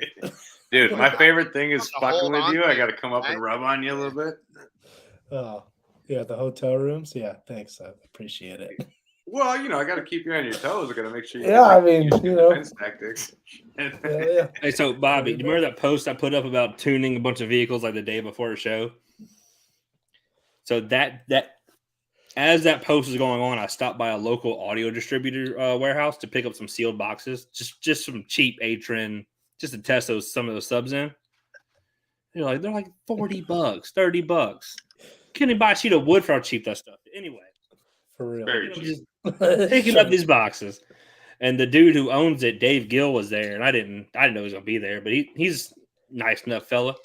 He was like, "What you been doing, Drew?" That's how he sounds. And I was like, "Oh," telling him everything going on, telling him about the tuning and stuff. Long story short, I'm going to Mario to tune his truck and charging him a pretty penny for it. No discounts. I think I need to buy one of those and just start tuning on the West Coast. You could. I mean, you gotta learn how to use it. Well, that's a trick. I mean, Bobby. You've been using it for like 2 months now. You got people paying you out the ass to fucking do shit. So, yeah, you just have to like dedicate all of your brain power to it. You have to go to advanced sound quality seminars and spend 14 years learning DSPs before. All right, I'm out. Yeah, I mean, a lot of DSP is starting to become more popular in the base set world, but I've been using DSPs in every build I've ever had for 12 years. So, yeah. Well, we're tuning DSPs in the last 3 builds in a row that we're doing. We just finished up the second one. We had just tuned the DSP at the end of the process. We're tuning the DSP on the one that we just finished today, tomorrow morning, So and the next one we're doing. And they're full build, like all the speakers, all the sound deadening, all new amps. You'll like this one. The customer already had. Before you pass on, are you guys using the same house tune for everything, or are you tuning every single car like individually? I have a general target curve that I aim for. It's a modified. Well, depends on the build. If it's something that just sounds good, it's basically Jeffrey a very close copy of Jeffrey Hall's tune, minus a bunch of the bass that he puts in there, because most things I tune are bass heavy. Like bass heavy, yeah. Yeah, so that's what I was saying. Bobby, do you guys use like a tune you have bass off of? I have like a modified version of what's called the Harman curve that is like Bobby's curve that I like. And then I have the customer listen to it. Curve. I know. Well, speaking of Harman, I have seen the lead DSP guy at Harman absolutely drag everybody's asses at a very high-end SQ competition. Like, first place was $4,000, and he beat everybody single-hand. Like, it wasn't even close. And he used what's called Harman Kardon. Yeah, he's the lead DSP engineer for Harman Group. Those are pretty good qualifications. Yeah, that's a pretty good title. There's what's called a 1-seat tune and a 2-seat tune. 1 seat is what most SQ vehicles are, tuned for driver's seat. Yeah. Then you can do 2-seat, passenger driver's seat. They're both supposed to center and image very well. There's a limit. Well, they're supposed to be. Natan, they can't be very loud when they do that, though. Natan beat everybody's 1-seat tune with his 2-seat tune to win that $4,000 first place. Yeah. I hate to be like any level of a naysayer. It's not true. But I bet we would all be like, "That's not loud enough." I did not get to hear it, so I cannot comment. I don't know. We had one. How about Hammy? Do you remember at TDH,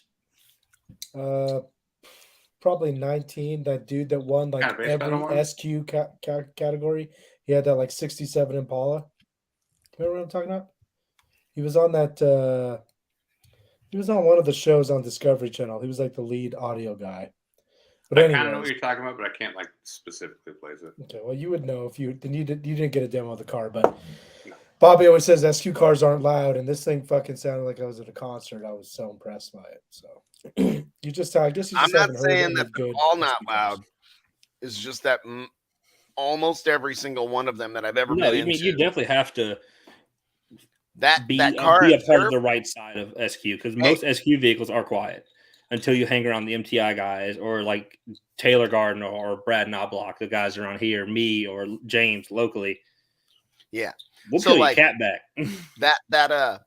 Remember I told you guys the story. I was at a training seminar and they had this guy's hybrid audio SQ car, and I was like super disappointed about how not output it was. Right.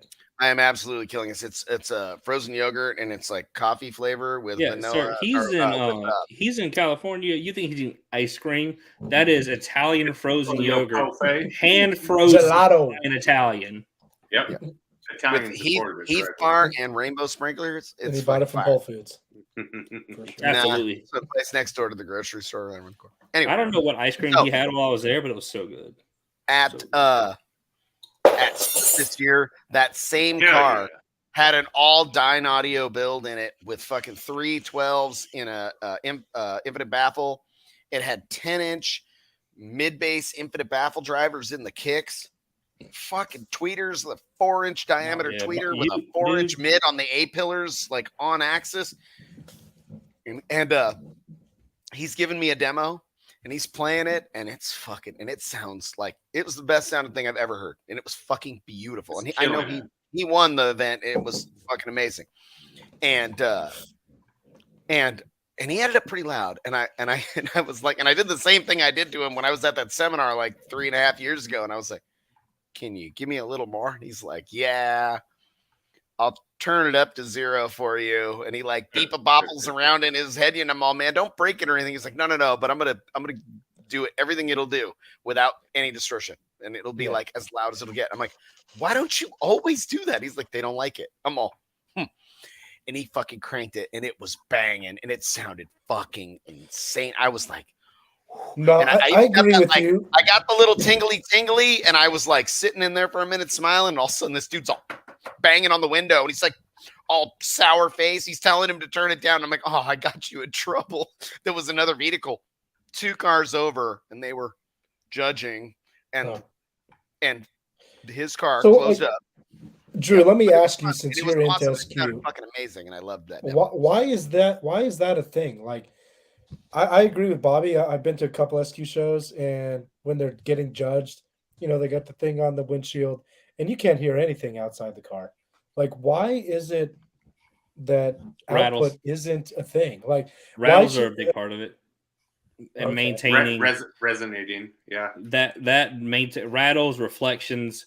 So the quieter you can keep it, the less you have to fight off that, basically. So wouldn't it be more impressive? Like, shouldn't output and clarity be a thing? Like, if you could play it really loud and not have all that crap, shouldn't you get more points? Like, it just seems like the difficult part of SQ is being loud without letting your shit sound like crap. It definitely is. Why is that not like the thing to do? It's the hardest part of SQ. I don't have the information you were looking for. I don't know enough yet. Well, some people don't actually like music to be loud, and there's that. Some people just don't feel like it should be that loud. They don't want it to be very loud, and they're like, like I've had plenty of times in my own vehicles where my buddies are like, "Can we keep it right here?" And I'm like, "All right." I'm trying to find some pictures of Brad's Jeep. One thing I've noticed is over the course of time, I always want it to be as loud as it'll play. I'm like, I always want all of it. Like you guys, like we've been listening to loud systems for so long. I think a lot of the guys that do the SQ, they might not have heard as many of the loud SPL vehicles and loud blaring pro audio builds as we've heard. Because I didn't think I was deaf until I've concluded this over the last couple of years. I'm like, oh yeah, I've definitely like a couple dBs down on my hearing. So I want it cranked up because I can't fucking hear it. But to the other person, it might be loud enough for them. It might be what they need. It might actually be loud, And we're like, what the fuck are you talking about? Turn it the fuck up. So maybe some of these ears can handle it. Some people's ears can handle that. And some, you know what I mean? Like bass doesn't hurt my ears at all. Like, it's not bass, it's the high Pierce. Yeah. I just think I'm deaf. I'm deaf. Yeah, I hear high frequencies really well. But here's the thing is, most people, like 99 out of 100 people, you could take 2, boom boxes that are identical. And if you tune them both to be the same exact like output level, and you had one of them that was playing at 10% distortion, like right at the same dB, right at the same sound level, but one of them was 10% distortion, they would say that the 10% distortion sounds better and sounds louder. They would be like 99 out of 100 people if you tested them away. Exact same speakers, exact same amplifiers, all the same shit, and you metered it, and it would like you had all the shit, and you were like, it's the exact same amount of output. 10% distortion, and people are like, that is for sure way the fuck louder, and I like it way more. Why? 99 out of 100 would pick that. Why do you think that? Or why is that? Just because the output? I don't know why. I don't know exactly it's the why. same I reason know that people I'm like that way. B amps. Does it sound warmer? I mean, like no, it sounds louder. It sounds louder. So 10% distortion. What does it actually like prevail to? Is it a little bit more like on the high end? You could hear more. It's like, and that's what your perception is, or is it actually total harmonic distortion is like when it comes to subwoofers, most amplifiers, the clip light doesn't even begin to blink until you're past that on amplifiers, on your sub amps. Right. And we all go, there it is. That's what I like to hear. Clip light, DD1, set it to 10%. Everybody's like, you go, I set it to 0. I set it to 0, dude, and it wasn't loud at all. And it's like, it might be 1 fucking dB louder at 5 or 10% total harmonic distortion, but you're like, it's way fucking louder. Well, one definitely is a difference. I mean, that's not a minute. I mean, you're going to hear a 1. I mean, I'm talking like, but I mean, it's 10%. But if see, like Scott's saying here, like if I showed you a system, like let's say you turned up your 215 system and you were at a 130, right? And you had a meter in there and you're listening to music and it's pretty steady, averaging a 130. And you're like, okay, cool. And we go, let's give it just a tiny bit more, like one little dialy do on the fucking head unit. You go, it might be louder.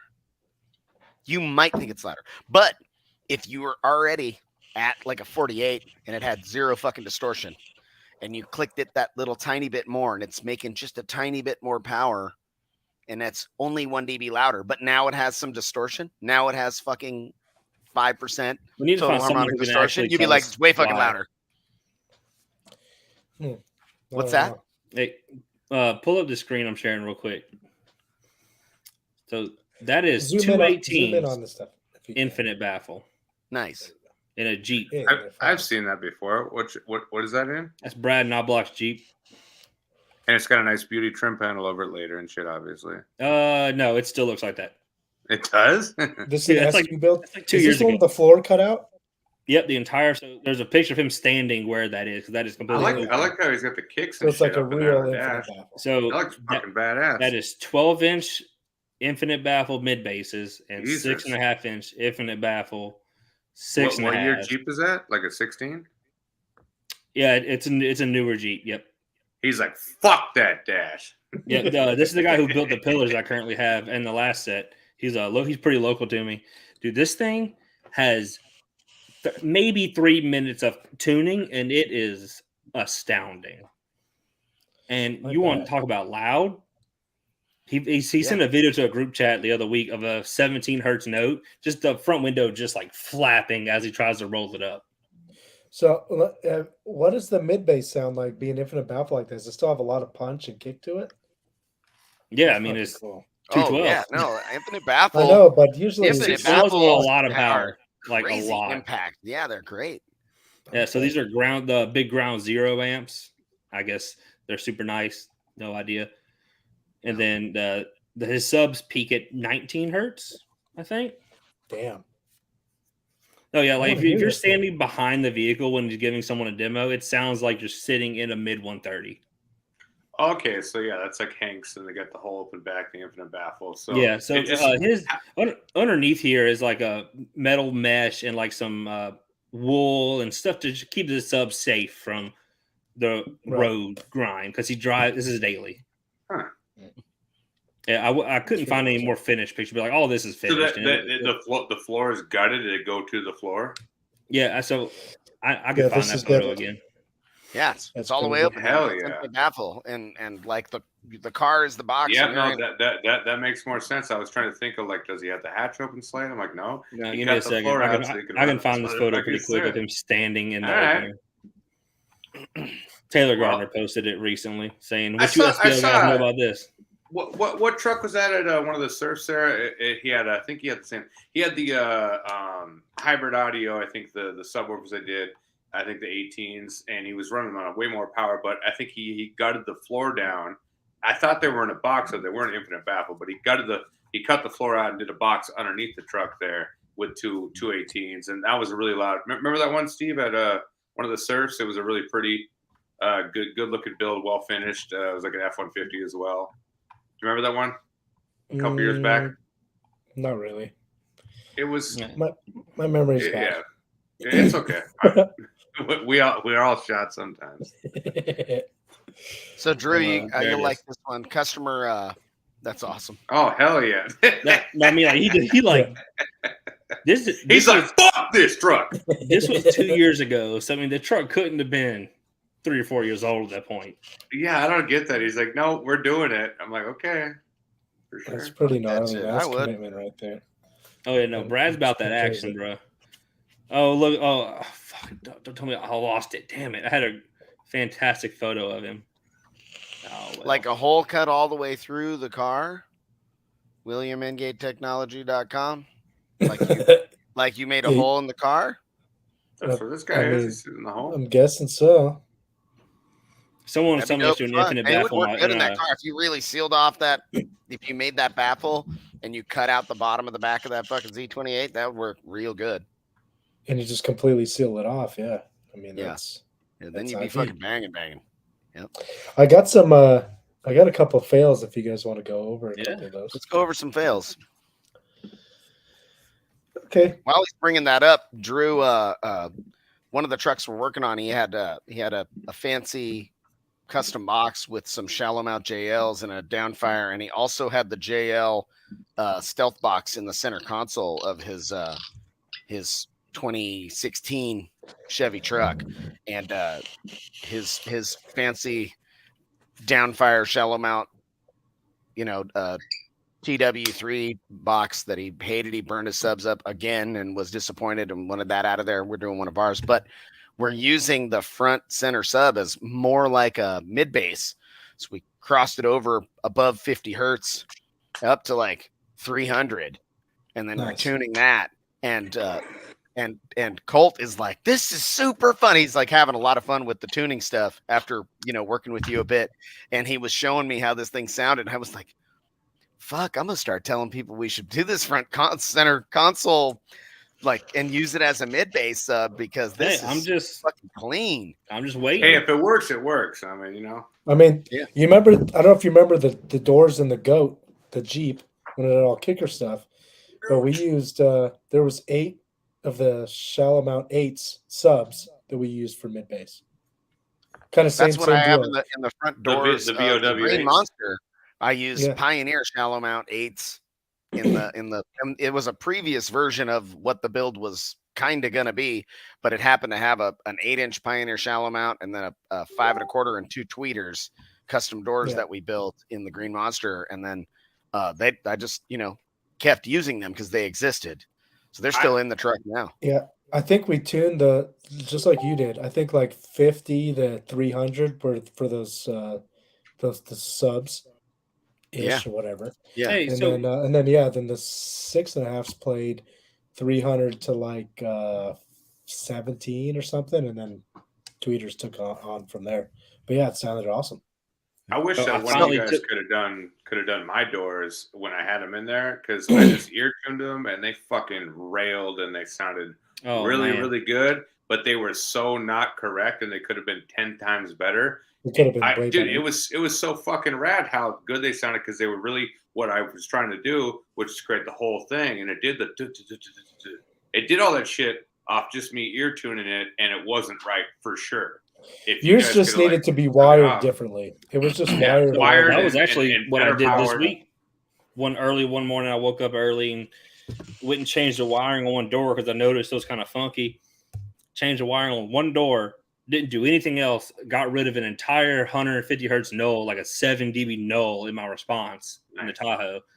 Retuned it, and I was like, "Fuck, this is good." I was like, man, it's going to be so much better when Bobby builds that stuff for me. And I was like, man, it's going to be like next year. Damn it. You're like, damn, I got to wait. I was so sad. So what do you guys think about this? I don't know. When are you going to start showing the fails? Okay, this looks perfectly fine. I think that execution is fine as long as it's covered by a panel and it works. I mean, that is better. Is that an illusion? Is that an illusion? That is better sealed than 99% of builds I see. So It is I mean, pretty All right. good. So, I yeah. guess it's my No, bad. that I is a guess super high end little coaxial. If I'm not mistaken, is that like an illusion? it's either an brand? illusion or it's got like a lightning Fake audio. illusion. It's like a flea market illusion, but they would never make a flea market illusion because it's so high end that people not wouldn't know. They wouldn't make a elusive. You know what I mean? Elusive Yeah, illusion. It's like What so do you think high about end that normies don't even know about it. Right. the Yeah. blue, Yeah. like, You're not. yeah. Do you remember back like 20 years ago at the fucking $10,000 flea market? fucking They had like full Colt audio and Kenford. They had Kenford and shit. Yeah. Someone just sent me. This is unrelated. Sorry, I'm gonna interrupt real quick, but you know how people message you asking you for sponsorships or shows all the time? Yes. Someone just did that, but he sent me a proper sponsor deck, like 10 pages, Nice. full breakdown. Holy shit! Who is it? There might be some brilliance to this right here. How about what if they were bi-amping and they had, Okay, what if behind this, there's a fucking 4-channel and like 2 of the channels are running the tweeters and 2 of the channels are running the mids. We got a DSP in there. Wait, did you take this? This is all these next 6 pictures are all from the same install. So just I see. Rhonda agrees. That's lightning audio. I knew it. lightning. What the yeah. the previous the last picture? one. The yellow one. Oh, yeah, okay. I knew it. This is a Pioneer. Okay. I'm pretty sure That's got to be that's a Pioneer. Is that Scotia's high end lightning? No, Lightning was a subsidiary of Rockford. Okay. They were their own thing. They were Get to wire the originally. picture. Lightning made Okay. wire, and it was fucking Wait, really hold good on. wire. And then they got bought out, and then Rockford made cheap shit under the Lightning brand.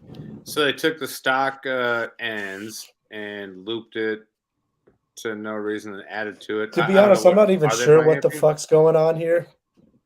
They don't need it unless they're double. They're getting more power. They're doubling the ends up. Or to the maybe shitty somewhere along the way the tinsel leads got fucked up. I mean, why this keep wire the ridiculous shit? is going. Hold on, let me go back to the other picture real quick. Oh, you know what? One of them probably went to the tweeter. They're probably running like a parallel system or whatever. Okay, so the first picture. Okay, where's the second picture? Well, this is the same install. This is how they that's a good install the deck. head unit. That's Also, an the 07 Dodge. Chrysler product. Yeah, Yeah. Chrysler Yeah. thing or something. So, Oh, so fucking that's nightmare. the head unit in this install here. I don't know why that I don't just know. I keep happened. getting it's fine. We need. We're gonna it's talk beautiful. about that thing real quick too. Yep. So yeah, so this is the amp in sub Obviously box good, dude. area. It's mounted well. I like the construction. It's a You good, have- how good about this part? concept. How about this part? The big It's a gaping Dexter wire port. hole. Hey, It's tuning Hey, a That's little where I changed put my the tuning a little bit. It sounded better with it. It with it out, right? Yeah, it sounded better. Yeah. The sub had to breathe Jesus. more. The sub it needed more to breathe. The fuck are you doing? Dude, every time I push the Steve's in arrow, a paradox. it keeps freaking logging out or keeps moving out. So yeah, so we saw that picture. Okay, log out. and then Oh. these are the wires. Is that Scotch tape? Is that Perfect. plastic Scotch tape? No, that's tape is- clear heat shrink, bro. Chill. Nah. No, this is I think all that's the clear same packing install. tape. You know what? I'm It's gonna definitely do. clear I'm gonna packing tape. replace all Tessa tape in my shop with fucking clear Scotch tape. I fucking would make more Don't sense. you want to show off your wires? At least you could there? see Yeah. what's behind the Dude, tape at that what the point. hell? Hell yeah! This shit just does not want to work for me today. Hey, Bobby, did Casey message you earlier? No. Okay. Yeah. Why? He tagged me in a post with it looks like one of your boxes with 6 audio pipe subs in it. Bet. And he Yeah. seems to think that it's not one of your boxes. Really? Yeah, exactly. Is it wait a minute, is it one of the Hold on, I'll share it and you can take a look at it. DS18 No, ones? it looks like wood. Boy, you are good, dude. Chill out. And shared. He need to pay 10. Okay. Uh, Zoom in on that. Peter. No, that's one of our boxes. Is it? That has to be right.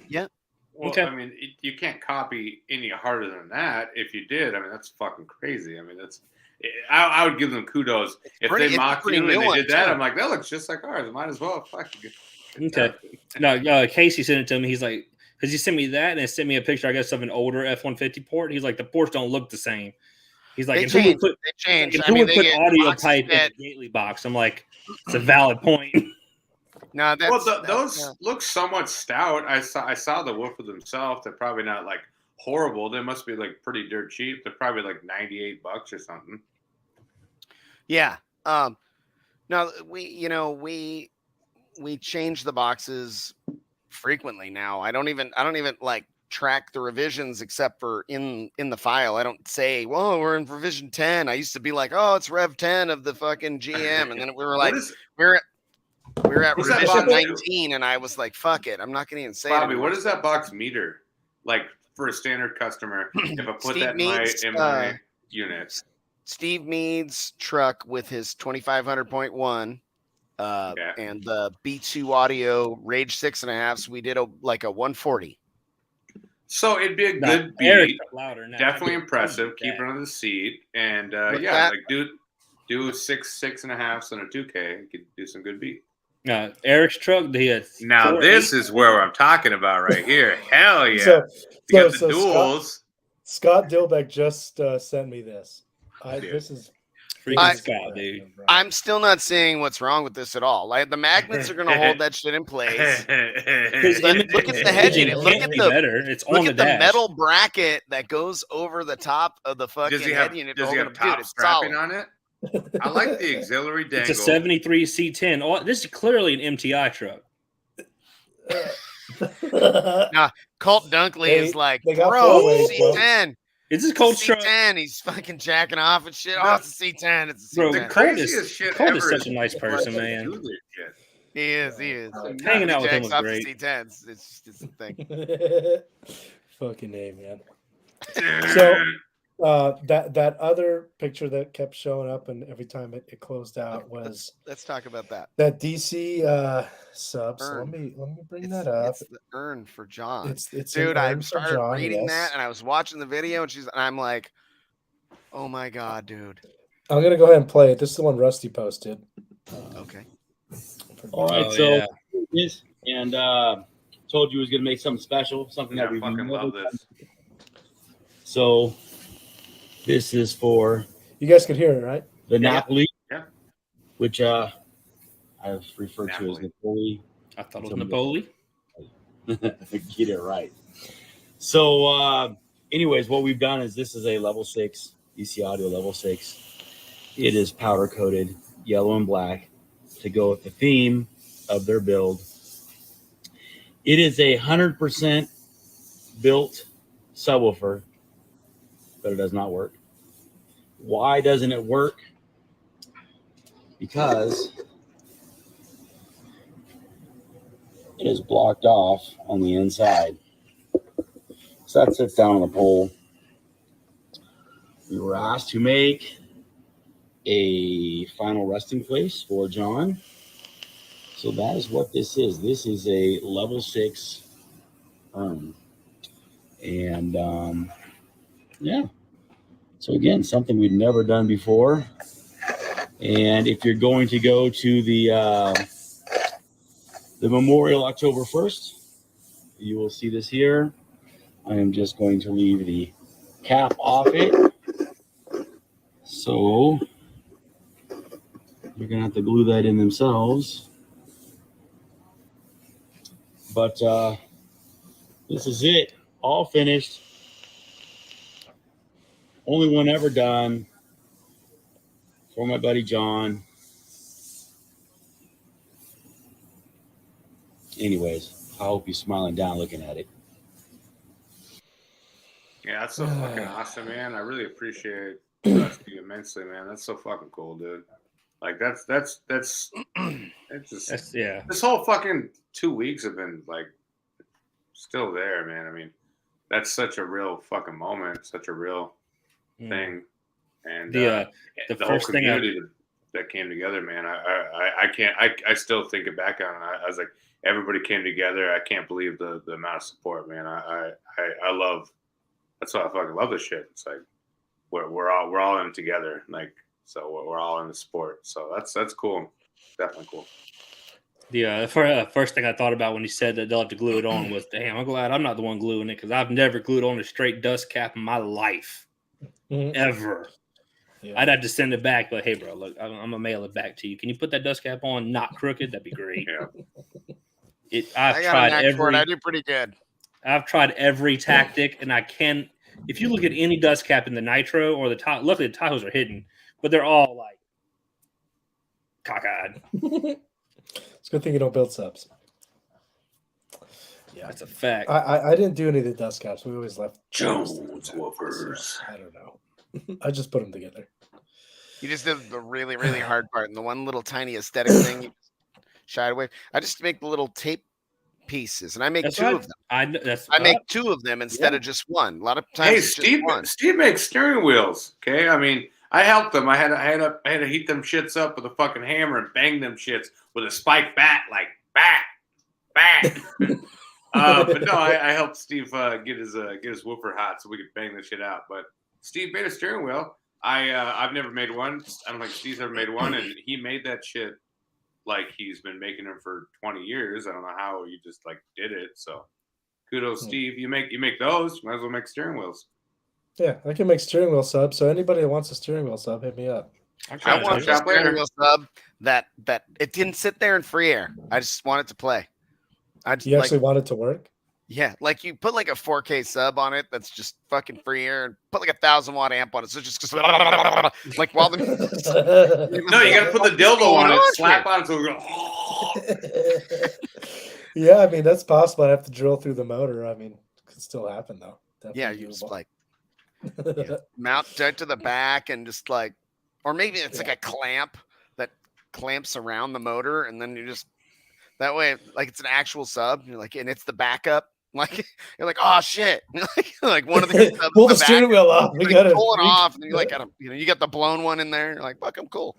Scott Dilby gets it. He's like, he may not have dust caps attached anymore. I may not have dust caps in the Tahoe. I don't know. I haven't pulled a sub out since I don't know. So that sub's still sparking. So what were you gonna say, Bobby, about how you in the Raiden at Sky High on Sunday morning?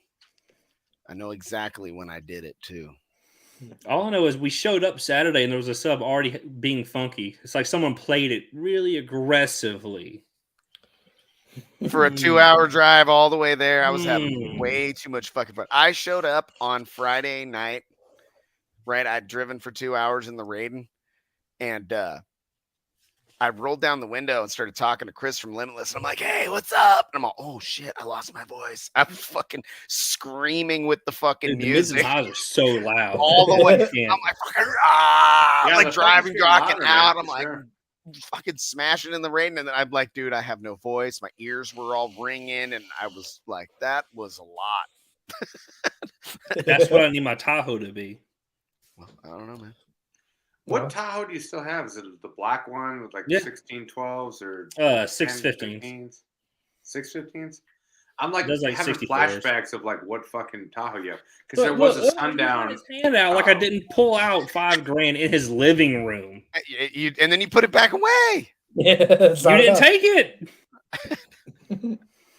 Shit. No, I actually do. I want to get the pillars done first. I need to go ahead and send you speakers. Do you still have the roof racks on it? Show me a picture of your Tahoe right now, because I'm trying to I'll be place right back, it. I boys. can't fucking remember it. Oh, I would show you, but he's leaving. You can do it. You got control.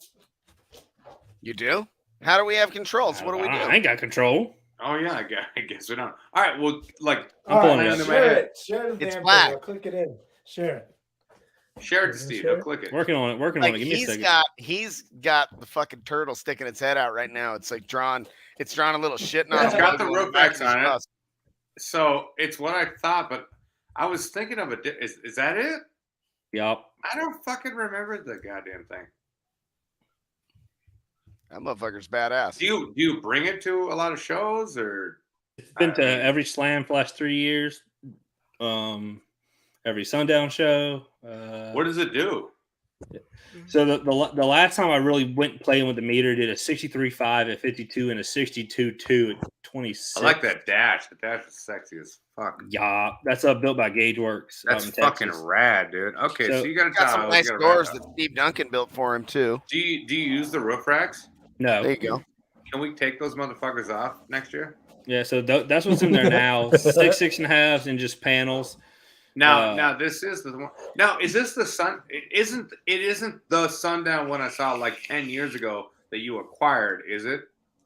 Do you know what I'm talking about? There was one that was black on black. That was the sundown Tahoe. Where is that one? What is that one? I don't know. I don't know what you're talking about. You're talking about the van, the sundown van? No, there was a sundown Tahoe that fucking was at sundown like a decade ago. Custom tuning. That's how I have an 1100 RPM idle and park and neutral. Good. That's it. That's how it was. It's different now. But yeah, this is a second set of doors Steven ever built. Do you like those ones? I mean, they look really good. I like them. Actually, no, they're great. They sound great. But after hearing what a sealed box sounds like in a door, I have to have it. So Bobby's going to do me 8 6.5s in each door, and then a set of 8 6.5 sealed per door. I'm going to lose a door handle.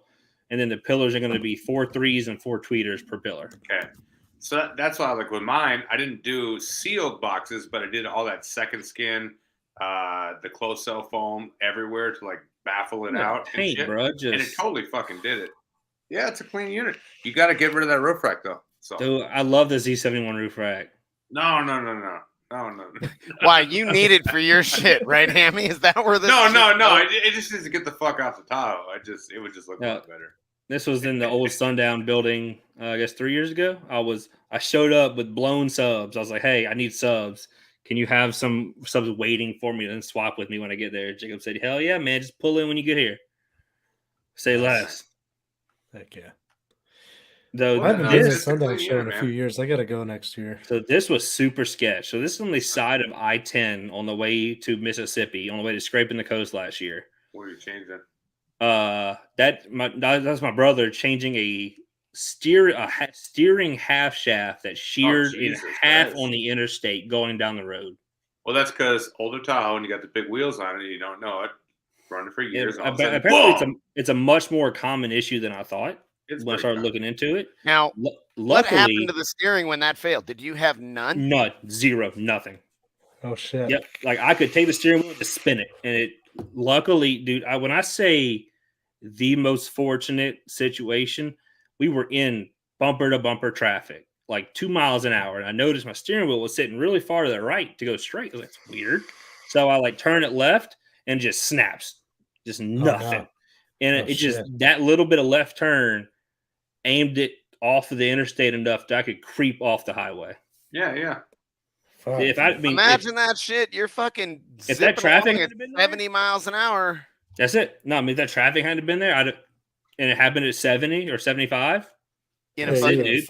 11,000 pound base rig. Oh my god. When my wheel fell off the truck, I was going 70 miles an hour. I was fucking. I felt something was wrong, and I veered off, and the wheel fucking popped off. Truck hit the ground.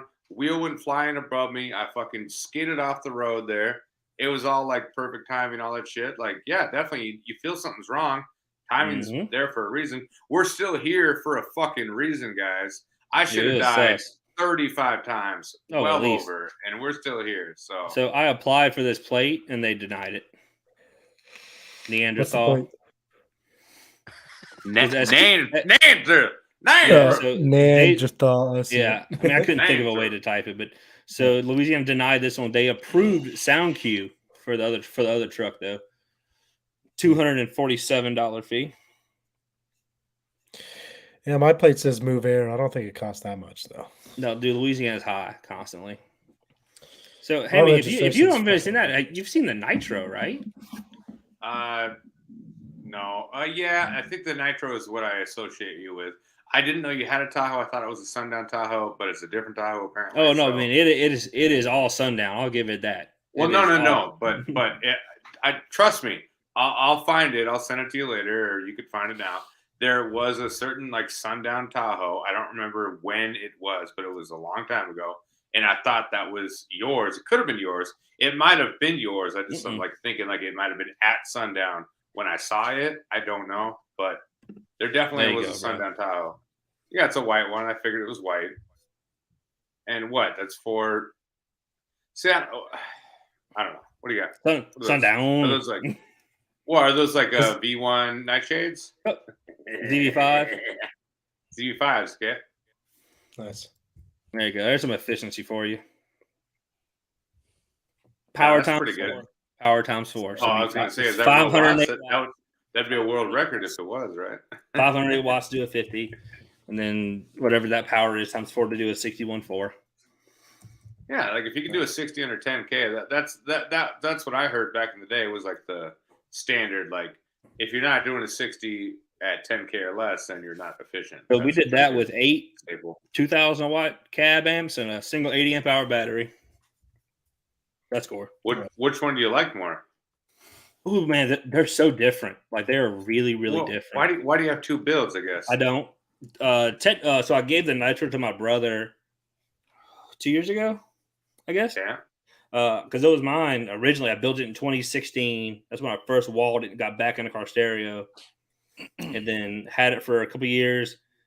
It was giving me a weird electrical issue, so I bought the Tahoe from a dude who had built it in Tennessee. I had designed it for DD subs. He built it. It was great. He cut me a hell of a deal on it. I was like, hey, you know what? It'll work. I'll modify the wall to make sundowns work in it. Not a problem.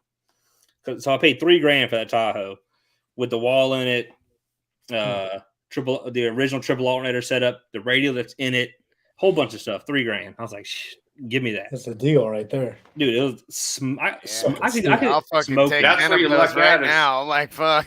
If people are selling car audio, you got to buy it because they're going to sell for fucking dirt. Yeah, because the only market for walled vehicles are other car audio guys. That's the only market. So you could have got more if you took the stereo out. Oh yeah, like if I gut it and put the back seat back in, which I have a back seat, I could probably get it for get 10 for it if I just put it back stock. Right. But so my buddy Josh, you saw the black Tahoe that my buddy drives, right? It's just like yours, except for it's regular stock ass. It's got 6.5 in it. So, but he bought that thing for like 2,500. He's put like 100 and something thousand miles on it. It's got like 300 and something odd thousand miles, and he's like, big offer for it. I think it's probably worth 4 times as much as I paid for it. Like, I don't even understand. He just stays running, and like any tiny little failure, and he's like, this might be it. And then like, oh no, it's only $300 to fix it. He's like, dude, it's like the easiest shit. I mean, every time he's like, dude, I would have to wreck $1,000 is like kind of the limit, and it's like, oh, it's only 400. Man, fuck, okay. Dude, that dude, the motor could fall out, and you could replace it for $1,000. Yeah, dude, the 5.3 and that. Solid. What is it? The 4 turbo 400? Is that the 4L60? 4LE or whatever the fuck. 4L60 is kind of garbage. The 4L80 is better, but yeah, the 4L60. Well, yeah, but you're only running 250 horsepower to it. It's fine, dude. Yeah, that's I mean, don't fuck with it and don't do anything wild. And like my buddy he's like, oh, I drive this motherfucker A to B, and he hauls around his Rottweiler. Like that's the main thing he hauls in the truck. Is a Rottweiler. Got a 4L60 in it, but the transmission motor are A1 because I don't drive like a jackass. And he's got 200. Well, yeah, like under standard shit for sure. If you're like racing and ripping them, yeah, you want the better trans. Yep. But just standard driving, the 5.3 with whatever trans they put on the vehicle at that time is going to last you for fucking ever. But yeah, so like I was saying, so the nitro, it would just sat under my carport for a year, not being touched. Still walled. It might have. I don't think it had. It didn't have any equipment in it. And I was like, you know what, Nick, just take it. Just take it. Let's put a system in it, and we'll say, well, you can have a walled vehicle. We'll get you doing 60s in like a week. Not a problem. And he's had it since. It's back at the house with the windshield pulled out of it, getting ready to have the baffle cut out of it. After some pictures I got this week, we're gonna go ahead and cut the baffle out and get it ready. Nice. For some other stuff. Yeah. Steve's got. I wish I could talk about some other stuff. I've got baffle things. Did I actually did some work? I think Steve probably got the same pictures I got. Yeah, I think I'm gonna have the sealed baffle, sealed cage done tomorrow. Hopefully. Very close. I keep waiting to get the call. Better. I'd like to get it done before I leave. Yeah, that they're ready for me to drive up there, and I'm not ready for it. Steve, I'm ready to see what that thing does on just little shit. It's gonna be. You're gonna turn down. You're like, oh, it'll be 1.8. You're like, I gotta quit. I gotta walk away. It does an 80 on 1.8 game with fucking L7s. The new kicker subs. Well, I mean, the only thing that sucks is that it's gonna be a both door open thing for a little bit because there's no way I'm gonna be able to figure out how to keep my doors closed in time for the showdown. So it'll be just a dual. You want to close one? I can't. I have no latches. I got nothing left. The door. Well, yeah, but what if you welded the passenger shut and everybody got through the driver and they just scuffled in or out? I mean, yeah, but then like all the time I've put into that passenger door would be for nothing. Like, understandable, yeah. You know, I need to figure out a way to have it. I guess kind of depending on how Bobby's experiment goes with his rear doors on the Green Monster, how well those security latches work. If they work really well, I'll figure out a way to bury those in my doors and use that. But besides that, I mean, I don't really know what I'm going to do yet. I'm just going to play security latch. I'm thinking like a big, like you got like electromagnet latches. I was thinking about that, but like, what if you did like they got the big fucking on the big Connex boxes. You got the big fucking articulated handle. You get in the groove and you shut it, and it definitely has a big seal on it. So maybe on your doors. You have a big seal, but you have this Connex style like handle on the outside, and it's bolted and it's framed up on the outside really solidly, and you just fucking crank and you do a quick shut on the outside, easy peasy. What about something like that? I mean, probably, but I feel like the electromagnets would be a lot cleaner. It would be cleaner, yeah, for sure. Electromagnets. I want to see someone do the problem with the door is that it's got a lot of spots for stuff to leak through and needs to be braced. So I can't really have one section that closes it. It's got to kind of be around the whole perimeter to keep that. I understand that. Yeah, I do get that too. Maybe Drew could figure out whatever Alma Gates did, and I know what she did. I know what she did. He basically Mark Eldridge basically fully explained it at the seminar. Had 35,000 psi of shutting force on the door. Or something. Yeah, I don't think I could afford 35,000 psi. That's it's the same. It's the same system that the space shuttle uses. It's a vacuum sealed system for the door. So it's a double rubber gasket that seals the door, and you just pull the air out of it. And it's not a very powerful vacuum, but the force of the vacuum is, however it works, is amplified by the fact that it's a vacuum, it's like 35,000 pounds of shutting force. PSI. Yeah, that's fun. I could. So I said I'll be at kicker, soon. And one of the original team guys is still there. Double flange all the way around. Yep. And actually, you could probably find pictures of it if you go look at old pictures of the doors, or because I know Nathan Munson posted a picture of the door at one point, and it was on there. I remember looking at it. I wouldn't even know where to start, how to even make a vacuum sealed whatever. I know nothing about it. I got it. It's in my head. I'm Everyone who made it is still alive. So, all right, Bobby, you do it. Well, let me see how this fucking electromagnet works, because that'd be really cool if it does. Yeah, for sure. I mean, if it don't, I'm gonna modify that shit. It's gonna have a big ass flange all the way around with a double fucking gasket and a vacuum system and little valve shit. Yeah, I mean, I feel like that or the electromagnets would be really cool. Yeah. The electromagnet. How much power do those even need to? Oh, they don't need much. 12 volts. It's like minimal power. It's not a big deal. Dude, that's crazy how I think I'm gonna do that for the rear gate for sure, my tailgate, because I had to gut all the mechanisms out to be able to fit my battery back there because everything's so tight. So my back gate as well has no lock. So if I take my car somewhere, it's basically open the doors in the back gate. You can take whatever the fuck you want because nothing locks. So the Tahoe's back hatch doesn't lock. I mean, you're not going to want to have it just sitting there with that fucking 12-volt system on all the time. Got a big enough battery. I have to figure something out. That'd be funny. I could see you with a remote, like a big old, like a transponder type remote. Like Steve's like, wait, I gotta lock it. And it's all like everything kind of springs up, and it's like all you hear from the vacuum system turning on. Yep. Yeah. But maybe just a couple easy latch locks. I don't know. I haven't figured it out yet. The Tahoe's back hatch doesn't lock anymore because apparently there is a known plastic issue with a piece on the lock. So I tried to open it after a show on Saturday, scraping the coast. Nothing. Would not open. It was. You can't get the tailgate of the Green Monster open. And do you know what sucks about the Tahoe? Like it just won't fucking open. We're like, if you look at how, if you look up how to open the hatch when this happens, their answer is climb through the truck and open it from the inside. Okay. Yeah. There's an issue, so I had to break the back window and go in from the top. So so when I did all that, I got a new window. I just disabled the locking mechanism in the door, so it doesn't lock anymore, like where the amps and all are. And Brandy's like, oh, Brandy, a couple of people, aren't you worried they're going to steal them? I'm like, well, if they open the hatch, the alarm goes off. The alarm's going off. They then have to figure out how to unbolt the amps from the amp rack. It takes me an hour to put each amp in. So, yeah, and if somebody really wants to get your shit, dude, they'll break the back. Yeah, they're gonna take it anyway. It's like not that. They'll take the whole truck, realistically. Yeah. And if they want my amps that bad, they can go the fuck ahead. Like especially like an older GM vehicle. That's why, like, whenever I park the Duramax, people always look at me crazy because I go in and pull like 9 fuses out of the under hood and in the cabin that just make it not start. There's no way to make it start at that point because GM vehicles you gotta come up with a fucking pocket full of fuses and know where to put them.